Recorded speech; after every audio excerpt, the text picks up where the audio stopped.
ਸੱਜਣ ਸੱਚਾ ਪਾਤਸ਼ਾਹ, ਸਿਰ ਸ਼ਾਹਾਂ ਦਾ ਸ਼ਾਹ। ਜਿਸ ਪਾਸ ਬੈਠਿਆ ਸੋਹੀਐ, ਸਭਨਾ ਦਾ ਵਿਸਾਹੂ। ਸੱਚਾ ਪਾਤਸ਼ਾਹ, ਸਿਰ ਸ਼ਾਹਾਂ ਦਾ ਸ਼ਾਹ। ਜਿਸ ਪਾਸ ਬੈਠਿਆ ਸੋਹੀਐ, ਸਭਨਾ ਦਾ ਵਿਸਾਹੂ। ਸਤਨਾਮ।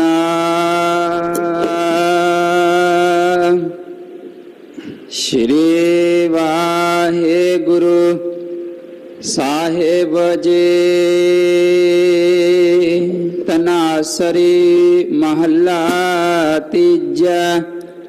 ਘਰ ਦੂਜਾ ਚੌਪਦੇ। ਇਕ ਓੰਕਾਰ ਸਤਿ ਗੁਰ ਪ੍ਰਸਾਦ। ਇਹੋ ਧਨ ਆਖੁੱਟ ਨਾਨਕ ਖੁੱਟੈ ਨਾ ਜਾਏ। ਪੂਰੈ ਸਤਿਗੁਰ ਦਿਆ ਦਿਖਾਏ। ਇਹੋ ਧਨ ਆਖੁੱਟ ਨਾਨਕ ਖੁੱਟੈ ਨਾ ਜਾਏ। ਪੂਰੈ ਸਤਿਗੁਰ ਦਿਆ ਦਿਖਾਏ। ਆਪਣੇ ਸਤਿਗੁਰ ਕਉ ਸਦ ਬਲ ਜਾਈ। ਗੁਰ ਕਿਰਪਾ ਤੇ ਹਰ ਮਨ ਵਸਾਈ। ਸੇ ਤਨਵੰਤ ਹਰ ਨਾਮ ਲਿਵ ਲਾਏ। ਗੁਰ ਪੂਰੈ ਹਰ ਧਨ ਪਰਗਾਸਿਆ। ਹਰ ਕਿਰਪਾ ਤੇ ਵਸੈ ਮਨ ਆਏ। ਰਹਾਉ ਅਵਗੁਣ ਕਾਟ ਗੁਣ ਹਿਰਦੈ ਸਮਾਏ। ਪੂਰੇ ਗੁਰ ਕੈ ਸਹਜ ਸੁਪਾਏ। ਪੂਰੇ ਗੁਰ ਕੀ ਸਾਚੀ ਬਾਣੀ। ਸੁਖ ਮਨ ਅੰਤਰ ਸਹਜ ਸਮਾਣੀ। ਏਕ ਅਚਰਜ ਜਨ ਦੇਖੋ ਭਾਈ।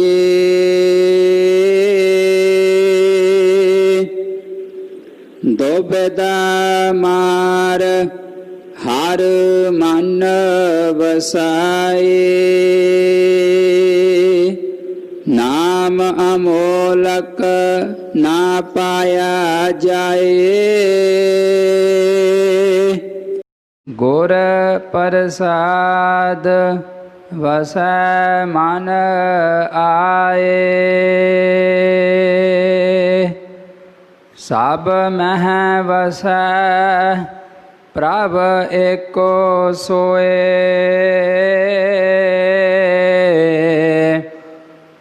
ਗੁਰਮਤਿ ਘਟ ਪ੍ਰਗਟ ਹੋਏ। ਸਹਜੇ ਜਿਨ ਪ੍ਰਭ ਜਾਣ ਪਛਾਣਿਆ। ਨਾਨਕ ਨਾਮ ਮਿਲੈ ਮਨ ਮਾਨਿਆ। ਸਹਜੇ ਜਿਨ ਪ੍ਰਭੁ ਜਾਣ ਪਛਾਣਿਆ ਨਾਨਕ ਨਾਮ ਮਿਲੈ ਮਨ ਮਾਨਿਆ।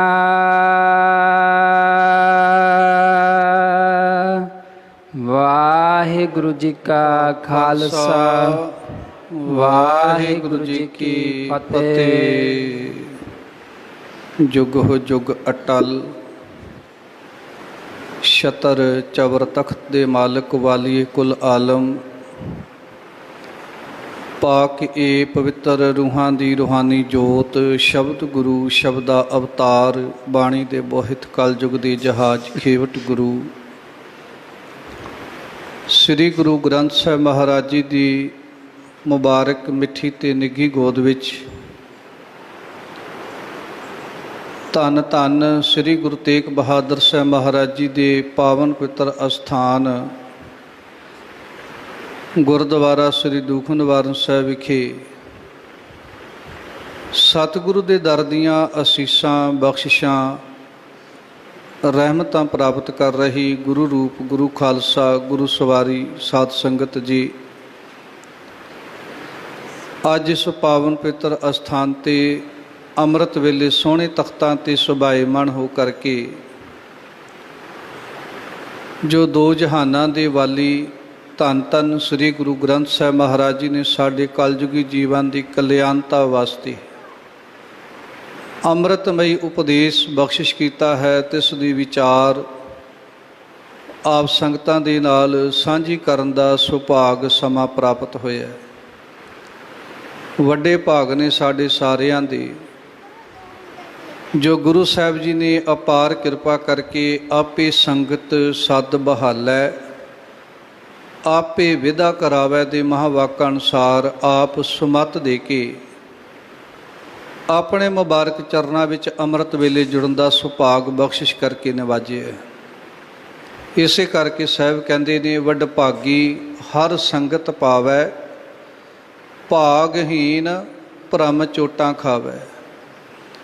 ਸੋ ਗੁਰੂ ਸਾਹਿਬ ਜੀ ਦੀ ਜਿੱਥੇ ਅੱਜ ਆਪਾਂ ਸਾਰੇ ਬਖਸ਼ਿਸ਼ ਦੇ ਪਾਤਰ ਬਣ ਰਹੇ ਹਾਂ, ਉੱਥੇ ਸਤਿਗੁਰੂ ਪਾਤਸ਼ਾਹ ਜੀ ਨੇ ਅੱਜ ਦੇ ਅੰਮ੍ਰਿਤਮਈ ਉਪਦੇਸ਼ ਦੇ ਅੰਦਰ ਜੋ ਸਾਨੂੰ ਸੰਸਾਰਿਕ ਜੀਵਾਂ ਨੂੰ ਸੰਦੇਸ਼ ਬਖਸ਼ਿਸ਼ ਕੀਤਾ ਹੈ, ਤਿਸ ਦੀ ਵਿਚਾਰ ਸਾਂਝੀ ਕਰਨ ਤੋਂ ਪਹਿਲਾਂ ਜਿੰਨੇ ਵੀ ਸਰੀਰ ਆਪਾਂ ਸਾਹਿਬ ਦੇ ਚਰਨਾਂ ਵਿੱਚ ਬੈਠੇ ਹਾਂ, ਮਨ ਬਿਰਤੀਆਂ ਇਕਾਗਰਚਿਤ ਕਰਕੇ ਪ੍ਰਭ ਕੀ ਉਸਤਤ ਕਰੋ ਸੰਤ ਮੀਤ, ਸਾਵਧਾਨ ਇਕਾਗਰਚਿਤ ਹੋ ਕੇ ਸਾਹਿਬ ਦੇ ਚਰਨਾਂ ਵਿੱਚ ਹਾਜ਼ਰੀ ਲਗਾਉਂਦੇ ਆ। ਇੱਕ ਵਾਰੀ ਗੱਜ ਕੇ ਆਖੀਏ ਵਾਹਿਗੁਰੂ ਜੀ ਕਾ ਖਾਲਸਾ ਵਾਹਿਗੁਰੂ ਜੀ ਕੀ ਫਤਿਹ।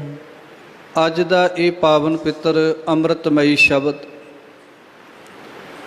ਜੋ ਤੀਸਰੇ ਪਾਤਸ਼ਾਹ ਧੰਨ ਧੰਨ ਸ੍ਰੀ ਗੁਰੂ ਅਮਰਦਾਸ ਮਹਾਰਾਜ ਜੀ ਦੀ ਮੁਬਾਰਕ ਰਸਨਾ ਤੋਂ ਉਚਾਰਨ ਕੀਤਾ ਹੋਇਆ ਸ੍ਰੀ ਗੁਰੂ ਗ੍ਰੰਥ ਸਾਹਿਬ ਮਹਾਰਾਜ ਜੀ ਦੇ ਅੰਗ ਨੰਬਰ 663 ਅਤੇ 64 ਦੇ ਉੱਪਰ ਸੁਭਾਏਮਾਨ ਹੈ। ਸ੍ਰੀ ਗੁਰੂ ਅਮਰਦਾਸ ਮਹਾਰਾਜ ਜੀ ਨੇ ਅੱਜ ਦੇ ਇਸ ਪਾਵਨ ਪਿੱਤਰ ਅੰਮ੍ਰਿਤਮਈ ਸ਼ਬਦ ਦੇ ਅੰਦਰ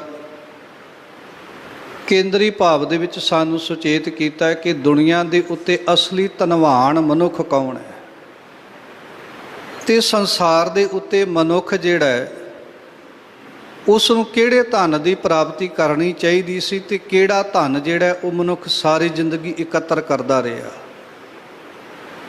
ਜਿਵੇਂ ਗੁਰੂ ਸਾਹਿਬ ਜੀ ਦੇ ਮੁਬਾਰਕ ਬਚਨ ਆਪਾਂ ਬਹੁਤ ਵਾਰੀ ਪੜ੍ਹਦੇ ਹਾਂ, ਸਾਹਿਬ ਕਹਿੰਦੇ ਪ੍ਰਾਣੀ ਤੂੰ ਆਇਆ ਲਾਹਾ ਲੈਣ, ਲੱਗਾ ਕਿਤ ਕੁ ਫਕੜੇ ਸਭ ਮੁਕਦੀ ਚੱਲੀ ਰਹਿਣ।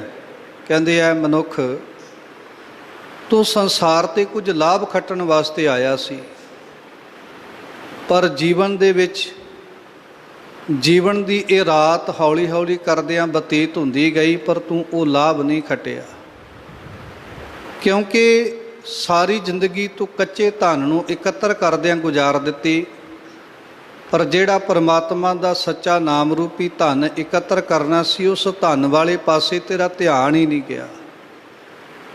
ਇਸੇ ਕਰਕੇ ਸਤਿਗੁਰੂ ਨੇ ਹੋਰ ਵੀ ਬੜੇ ਪਿਆਰੇ ਅਲਫਾਜ਼ ਸਾਨੂੰ ਸਮਝਾਏ ਨੇ। ਕਾਚਾ ਧਨ ਸੰਚੇ ਮੂਰਖ ਗਾਵਾਰ।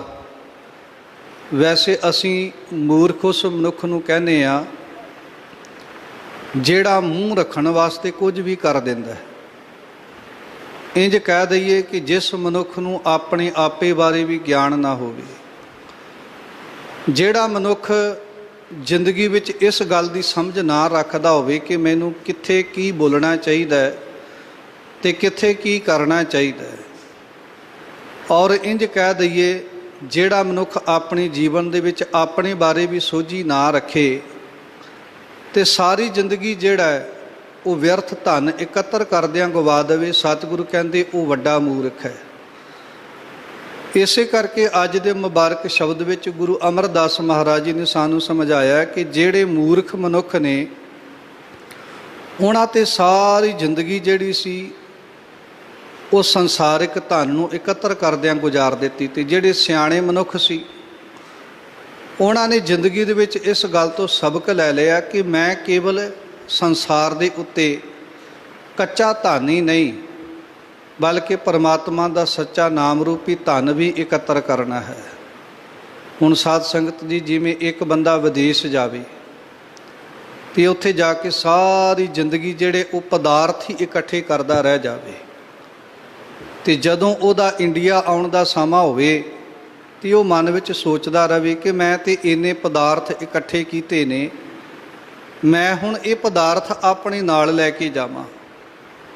ਦੇਖੋ, ਉਹ ਪਦਾਰਥ ਨਾਲ ਲੈ ਕੇ ਤਾਂ ਨਹੀਂ ਆ ਸਕਦਾ, ਕਿਉਂਕਿ ਜਿਹੜੇ ਉਹਨੇ ਬੈੱਡ ਉੱਥੇ ਜਾਂ ਜਿਹੜੇ ਸੋਫੇ ਉੱਥੇ ਇਕੱਠੇ ਕੀਤੇ, ਜਿਹੜੀ ਬਿਲਡਿੰਗ ਤਿਆਰ ਕੀਤੀ, ਜਾਂ ਉਹਨੇ ਹੋਰ ਜਿਹੜਾ ਘਰ ਦਾ ਸਾਜੋ ਸਮਾਨ ਤਿਆਰ ਕੀਤਾ, ਉਹ ਸਾਰਾ ਕੁਝ ਉਹ ਨਾਲ ਲੈ ਕੇ ਨਹੀਂ ਆ ਸਕਿਆ।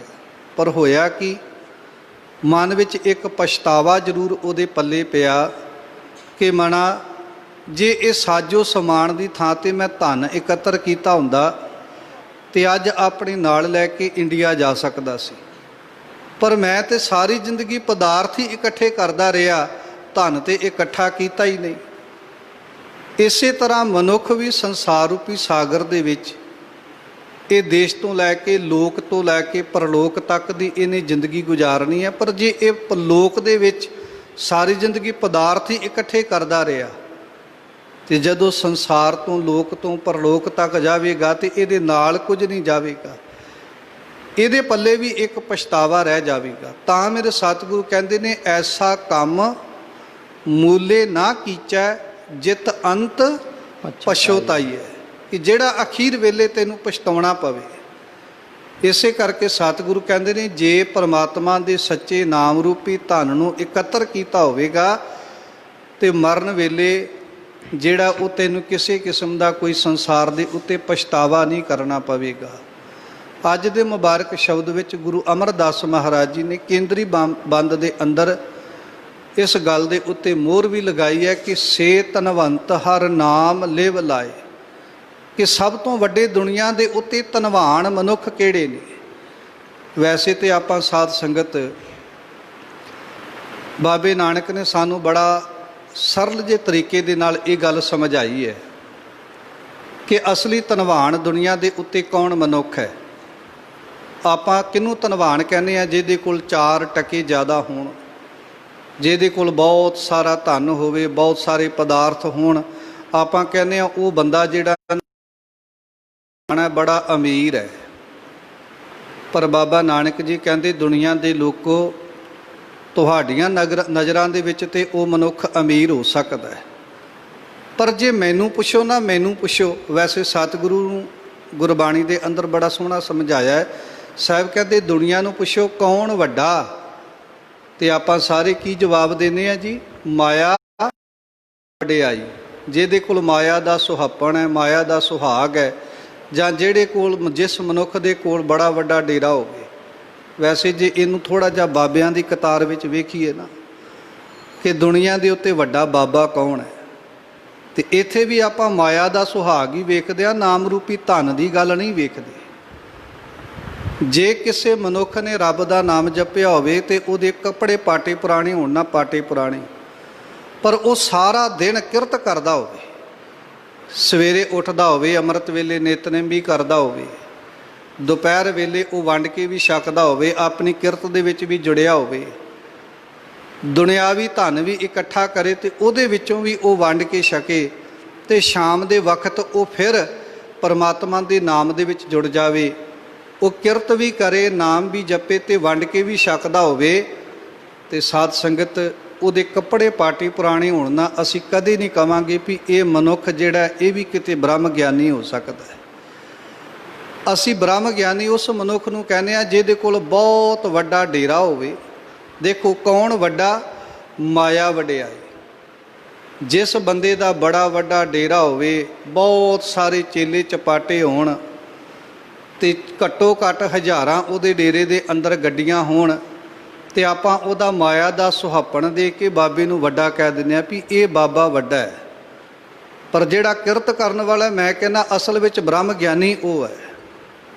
ਅਸੀਂ ਕੇਵਲ ਤੇ ਕੇਵਲ ਮਾਇਆ ਦੇ ਅਡੰਬਰ ਦੇ ਕੇ ਦੁਨੀਆ ਦੇ ਮਨੁੱਖਾਂ ਦਾ ਅੰਦਾਜ਼ਾ ਲਾ ਲੈਂਦੇ ਆ ਕਿ ਇਹ ਬਹੁਤ ਵੱਡਾ ਹੋਵੇਗਾ। ਬਾਬਾ ਨਾਨਕ ਜੀ ਨੇ ਸਪਸ਼ਟ ਕਹਿ ਦਿੱਤਾ, ਕਹਿੰਦੇ ਇਹ ਦੁਨੀਆ ਦੇ ਲੋਕ ਕਹਿੰਦੇ ਨੇ ਵੀ ਕੌਣ ਵੱਡਾ? ਮਾਇਆ ਆਈ। ਪਰ ਜੇ ਮੈਨੂੰ ਪੁੱਛੋ ਤੇ ਮੈਂ ਇੱਕੋ ਹੀ ਗੱਲ ਕਹਾਂਗਾ, ਸੋ ਵੱਡਾ ਜਿਨ ਰਾਮ ਲਿਵ ਲਾਈ। ਬਾਬੇ ਨਾਨਕ ਦੀਆਂ ਨਜ਼ਰਾਂ ਵਿੱਚ, ਧੰਨ ਗੁਰੂ ਗ੍ਰੰਥ ਸਾਹਿਬ ਦੀਆਂ ਨਜ਼ਰਾਂ ਦੇ ਵਿੱਚ ਅਸਲ ਵਿੱਚ ਦੁਨੀਆ ਦੇ ਉੱਤੇ ਉਹ ਮਨੁੱਖ ਵੱਡਾ ਜਿਹੜਾ ਰੱਬ ਦੇ ਨਾਲ ਜੁੜਿਆ, ਜਿਹੜਾ ਪਰਮਾਤਮਾ ਦੇ ਨਾਲ ਜੁੜਿਆ। ਅਸਲੀ ਧਨਵਾਨ ਵੀ ਸਤਿਗੁਰੂ ਕਹਿੰਦੇ ਮੇਰੀਆਂ ਨਜ਼ਰਾਂ ਦੇ ਵਿੱਚ ਉਹੀ ਮਨੁੱਖ ਹੈ, ਸੇ ਧਨਵੰਤ ਹਰ ਨਾਮ ਲਿਵ ਲਾਏ। ਕਹਿੰਦੇ ਉਹ ਧਨਵਾਨ ਨੇ ਜਿਹੜੇ ਰੱਬ ਨਾਲ ਜੁੜੇ ਨੇ। ਉਹ ਧਨਵਾਨ ਨਹੀਂ ਜਿਨ੍ਹਾਂ ਕੋਲ ਬਹੁਤ ਵੱਡੀਆਂ ਵੱਡੀਆਂ ਗੱਡੀਆਂ ਨੇ ਤੇ ਬਹੁਤ ਵੱਡੀਆਂ ਵੱਡੀਆਂ ਕੋਠੀਆਂ ਨੇ ਤੇ ਜਿਨ੍ਹਾਂ ਕੋਲ ਬਹੁਤ ਵੱਡੇ ਮਾਇਆ ਦੇ ਅਡੰਬਰ ਨੇ। ਹੁਣ ਸਾਧ ਸੰਗਤ ਜੀ, ਮੈਂ ਇੱਕ ਹੋਰ ਬੇਨਤੀ ਕਰਾਂ, ਹੋ ਸਕਦਾ ਕਿਸੇ ਗਰੀਬ ਦਾ ਘਰ ਬਚ ਜਾਵੇ। ਅੱਜ ਦੇ ਸਮੇਂ 'ਚ ਅਸੀਂ ਜਦੋਂ ਬੱਚੇ ਦਾ ਰਿਸ਼ਤਾ ਵੀ ਕਰਨਾ ਹੋਵੇ ਨਾ, ਰਿਸ਼ਤਾ ਵੀ ਕਰਨਾ ਹੋਵੇ, ਅੱਧੀ ਕੁ ਲੋਕ ਸਾਡੇ ਵਿੱਚੋਂ ਉਹ ਹੁੰਦੇ ਨੇ ਜਿਹੜੇ ਬੱਚੇ ਦਾ ਸੰਜੋਗ ਜੋੜਨ ਵੇਲੇ ਇਹ ਵੇਖਣਗੇ ਵੀ ਉਹਨਾਂ ਦੀ ਕੋਠੀ ਚੰਗੀ ਬਣੀ ਹੈ, ਘੱਟੋ ਘੱਟ ਉਹਨਾਂ ਦਾ ਬੈਂਕ ਬੈਲੈਂਸ ਤੇ ਹੈ, ਜਾਂ ਉਹਨਾਂ ਦੀਆਂ ਗੱਡੀਆਂ ਵੇਖ ਕੇ ਰਿਸ਼ਤਾ ਕਰ ਦੇਣਗੇ। ਪਰ ਸਾਧ ਸੰਗਤ, ਥੋੜ੍ਹੇ ਸਮੇਂ ਦੇ ਬਾਅਦ ਜਦੋਂ ਪਤਾ ਲੱਗਦਾ ਹੈ ਕਿ ਜਿਹਦੇ ਨਾਲ ਅਸੀਂ ਬੱਚੀ ਦਾ ਰਿਸ਼ਤਾ ਧਨ ਦੇਖ ਕੇ ਜੋੜਿਆ ਸੀ ਨਾ, ਧਨ ਦੇਖ ਕੇ, ਧਨ ਤੇ ਬਹੁਤ ਸੀ ਪਰ ਜਿਹੜਾ ਲੜਕਾ ਸੀ ਉਹ ਅਸਲ ਵਿੱਚ ਨਸ਼ਿਆਂ ਦੇ ਵਿੱਚ ਉਲਝਿਆ ਪਿਆ ਸੀ। ਆ ਪਿਛਲੇ ਦਿਨੀ ਕੁਦਰਤੀ ਤੌਰ ਦੇ ਉੱਤੇ ਇੱਕ ਸੁਭਾਗ ਬਣਿਆ, ਕਿਸੇ ਬੱਚੀ ਦਾ ਸੰਜੋਗ ਕਰਨਾ ਸੀ। ਮੈਂ ਇਹ ਬੇਨਤੀ ਤਾਂ ਕਰ ਰਿਹਾ ਕਿ ਅੱਜ ਦੇ ਸਮੇਂ 'ਚ ਸਾਨੂੰ ਬੱਚੇ ਦੇ ਗੁਣ ਵੇਖਣੇ ਚਾਹੀਦੇ ਨੇ, ਨਾ ਕਿ ਇੱਟਾਂ ਵੇਖ ਕੇ ਰਿਸ਼ਤਾ ਕਰਨਾ ਚਾਹੀਦਾ ਹੈ। ਕਿਸੇ ਬੱਚੀ ਦਾ ਸੰਜੋਗ ਜੋੜਨਾ ਸੀ ਤੇ ਗੱਲ ਚੱਲ ਪਈ। ਲੜਕੇ ਦਾ ਪਿਤਾ ਕਹੀ ਜਾਵੇ ਕਿ ਤੁਸੀਂ ਇੱਕ ਵਾਰੀ ਆ ਕੇ ਘਰ ਵੇਖ ਲਓ। ਮੈਨੂੰ ਲੜਕੇ ਦੇ ਗੁਣਾਂ ਦਾ ਚੰਗੀ ਤਰ੍ਹਾਂ ਪਤਾ ਸੀ ਕਿ ਬੱਚੇ ਦੇ ਵਿੱਚ ਬਹੁਤ ਗੁਣ ਨੇ। ਬੱਚਾ ਅੰਮ੍ਰਿਤਧਾਰੀ ਹੈ, ਕਿਰਤ ਕਰਕੇ ਛਕਣ ਵਾਲਾ ਹੈ, ਨਿਮਰਤਾ ਦੇ ਘਰ ਵਿੱਚ ਰਹਿਣ ਵਾਲਾ ਹੈ, ਤੇ ਬੱਚੇ ਦੇ ਅੰਦਰ ਇੰਨੇ ਗੁਣ ਨੇ ਕਿ ਇਹ ਬੱਚਾ ਜ਼ਿੰਦਗੀ 'ਚ ਕਦੇ ਭੁੱਖਾ ਨਹੀਂ ਰਹਿ ਸਕਦਾ। ਔਰ ਜਿਹੜਾ ਖਾਸ ਕਰਕੇ ਗੁਰੂ ਨਾਲ ਜੁੜਿਆ ਹੋਵੇ, ਤੇ ਜਦੋਂ ਲੜਕੇ ਦਾ ਪਿਤਾ ਬਾਰ-ਬਾਰ ਇਹ ਗੱਲ ਕਹੀ ਜਾਵੇ ਨਾ ਕਿ ਸਾਡਾ ਘਰ ਆ ਕੇ ਵੇਖ ਲਓ, ਉਹਨੂੰ ਇਹ ਸੀ ਕਿ ਮੇਰਾ ਘਰ ਟੁੱਟਿਆ, ਤੇ ਕੱਲ ਨੂੰ ਕਿਤੇ ਘਰ ਵੇਖ ਕੇ ਇਨਕਾਰ ਨਾ ਕਰ ਦੇਣ। ਤੇ ਮੈਂ ਘਰ ਨਹੀਂ, ਮੈਂ ਲੜਕੇ ਦੇ ਪਿਤਾ ਨੂੰ ਬਾਰ-ਬਾਰ ਇੱਕ ਗੱਲ ਕਹਿ ਰਿਹਾ ਸਾਂ ਕਿ ਅਸੀਂ ਇਹ ਰਿਸ਼ਤਾ ਇੱਟਾਂ ਨੂੰ ਨਹੀਂ ਕਰਨਾ, ਅਸੀਂ ਇਹ ਰਿਸ਼ਤਾ ਆਪ ਜੀ ਦੇ ਬੇਟੇ ਨੂੰ ਕਰਨਾ ਹੈ। ਅਸੀਂ ਬੱਚੇ ਦੇ ਗੁਣ ਵੇਖੇ ਨੇ, ਨਾ ਕਿ ਅਸੀਂ ਇੱਟਾਂ ਵੇਖੀਆਂ ਨੇ। ਇੱਟਾਂ ਕਿਸੇ ਦੇ ਘਰ ਨੂੰ 4 ਵੱਧ ਤੇ ਕਿਸੇ ਦੇ ਘਰ ਨੂੰ 4 ਘੱਟ ਵੀ ਹੋ ਸਕਦੀਆਂ ਨੇ। ਥੋੜ੍ਹਾ ਸਮਾਂ ਪਿਆ, ਗੁਰੂ ਸਾਹਿਬ ਜੀ ਦੀ ਕਿਰਪਾ ਹੋਈ, ਬੱਚੇ ਦਾ ਸੰਜੋਗ ਜੁੜਿਆ, ਤੇ ਅੱਜ ਉਹਨਾਂ ਦੇ ਘਰ ਦੇ ਅੰਦਰ ਸਾਰਾ ਕੁਝ ਬਣਿਆ ਪਿਆ। ਤੇ ਜੇ ਕਿਧਰੇ ਆਪਾਂ ਕੱਲੀਆਂ ਇੱਟਾਂ ਹੀ ਵੇਖ ਲੈਂਦੇ। ਅੱਜ ਬਹੁਤੇ ਲੋਕ, ਮੈਂ ਬੇਨਤੀ ਕਰ ਰਿਹਾ ਕਿ ਜਦੋਂ ਬੱਚਿਆਂ ਦੇ ਸੰਜੋਗ ਜੋੜਦੇ ਨੇ, ਦੇਖੋ ਸਾਨੂੰ ਗੁਰੂ ਦੇ ਦਰ ਤੋਂ ਇਹ ਸਿੱਖਿਆਵਾਂ ਮਿਲਦੀਆਂ ਨੇ ਕਿ ਧਨਵਾਨ ਕੌਣ ਹੈ।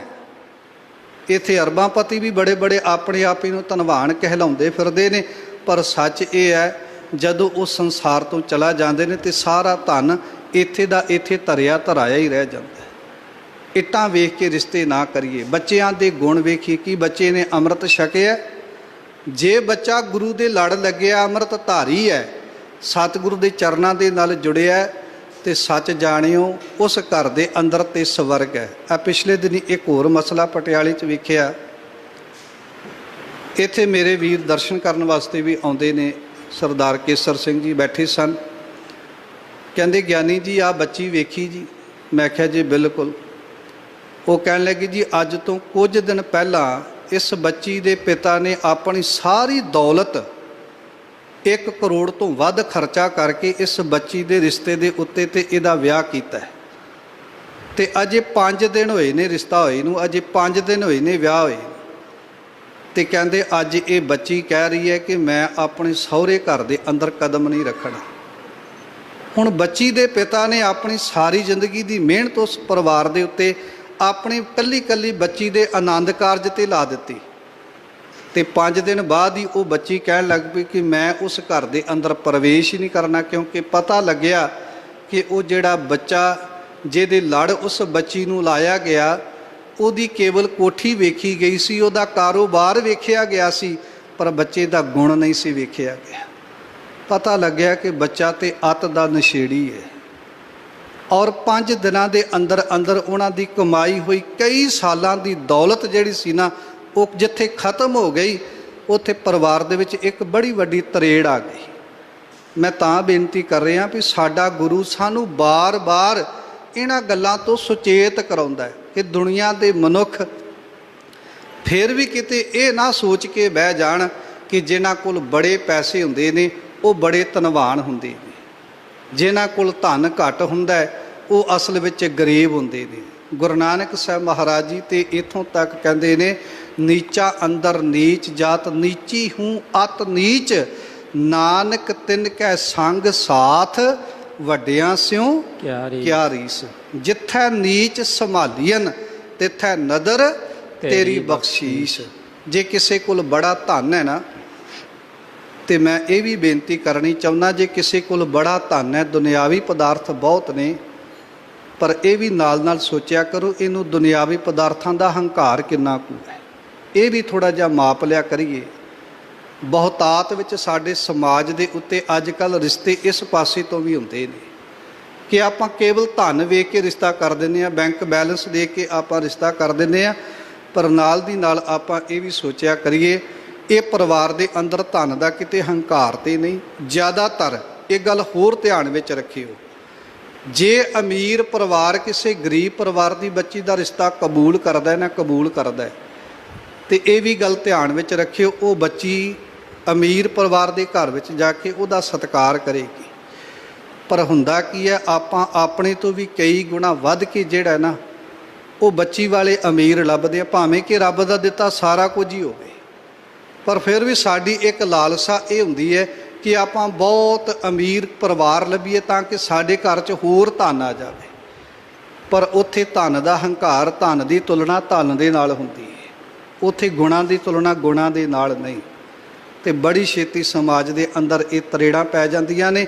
ਜੇ ਸਤਿਕਾਰ ਲੈਣਾ ਹੋਵੇ ਨਾ, ਤੇ ਆਪਣੇ ਤੋਂ ਗਰੀਬ ਪਰਿਵਾਰ ਦੀ ਬੱਚੀ ਲੱਭੀਏ, ਉਹ ਬੱਚੀ ਸਾਡਾ ਵੀ ਆ ਕੇ ਸਤਿਕਾਰ ਕਰੇਗੀ। ਇੱਥੇ ਮੈਂ ਬੇਨਤੀ ਕਹਿਣੀ ਚਾਹੁੰਦਾ, ਮੇਰੇ ਪਾਤਸ਼ਾਹ ਨੇ ਇੱਕ ਗੱਲ ਸਪਸ਼ਟ ਕਰ ਦਿੱਤੀ ਕਿ ਦੁਨੀਆ ਦੇ ਲੋਕਾਂ ਦੀਆਂ ਨਜ਼ਰਾਂ ਵਿੱਚ ਦੁਨਿਆਵੀ ਧਨ ਵਾਲਾ ਮਨੁੱਖ ਅਮੀਰ ਹੋ ਸਕਦਾ ਹੈ, ਪਰ ਧੰਨ ਗੁਰੂ ਅਮਰਦਾਸ ਮਹਾਰਾਜ ਜੀ ਕਹਿੰਦੇ, ਜੇ ਮੈਨੂੰ ਪੁੱਛੋ ਨਾ ਤੇ ਮੈਂ ਸੱਚ ਕਹਾਂਗਾ, ਸੇ ਧਨਵੰਤ ਹਰ ਨਾਮ ਲਿਵ ਲਾਏ।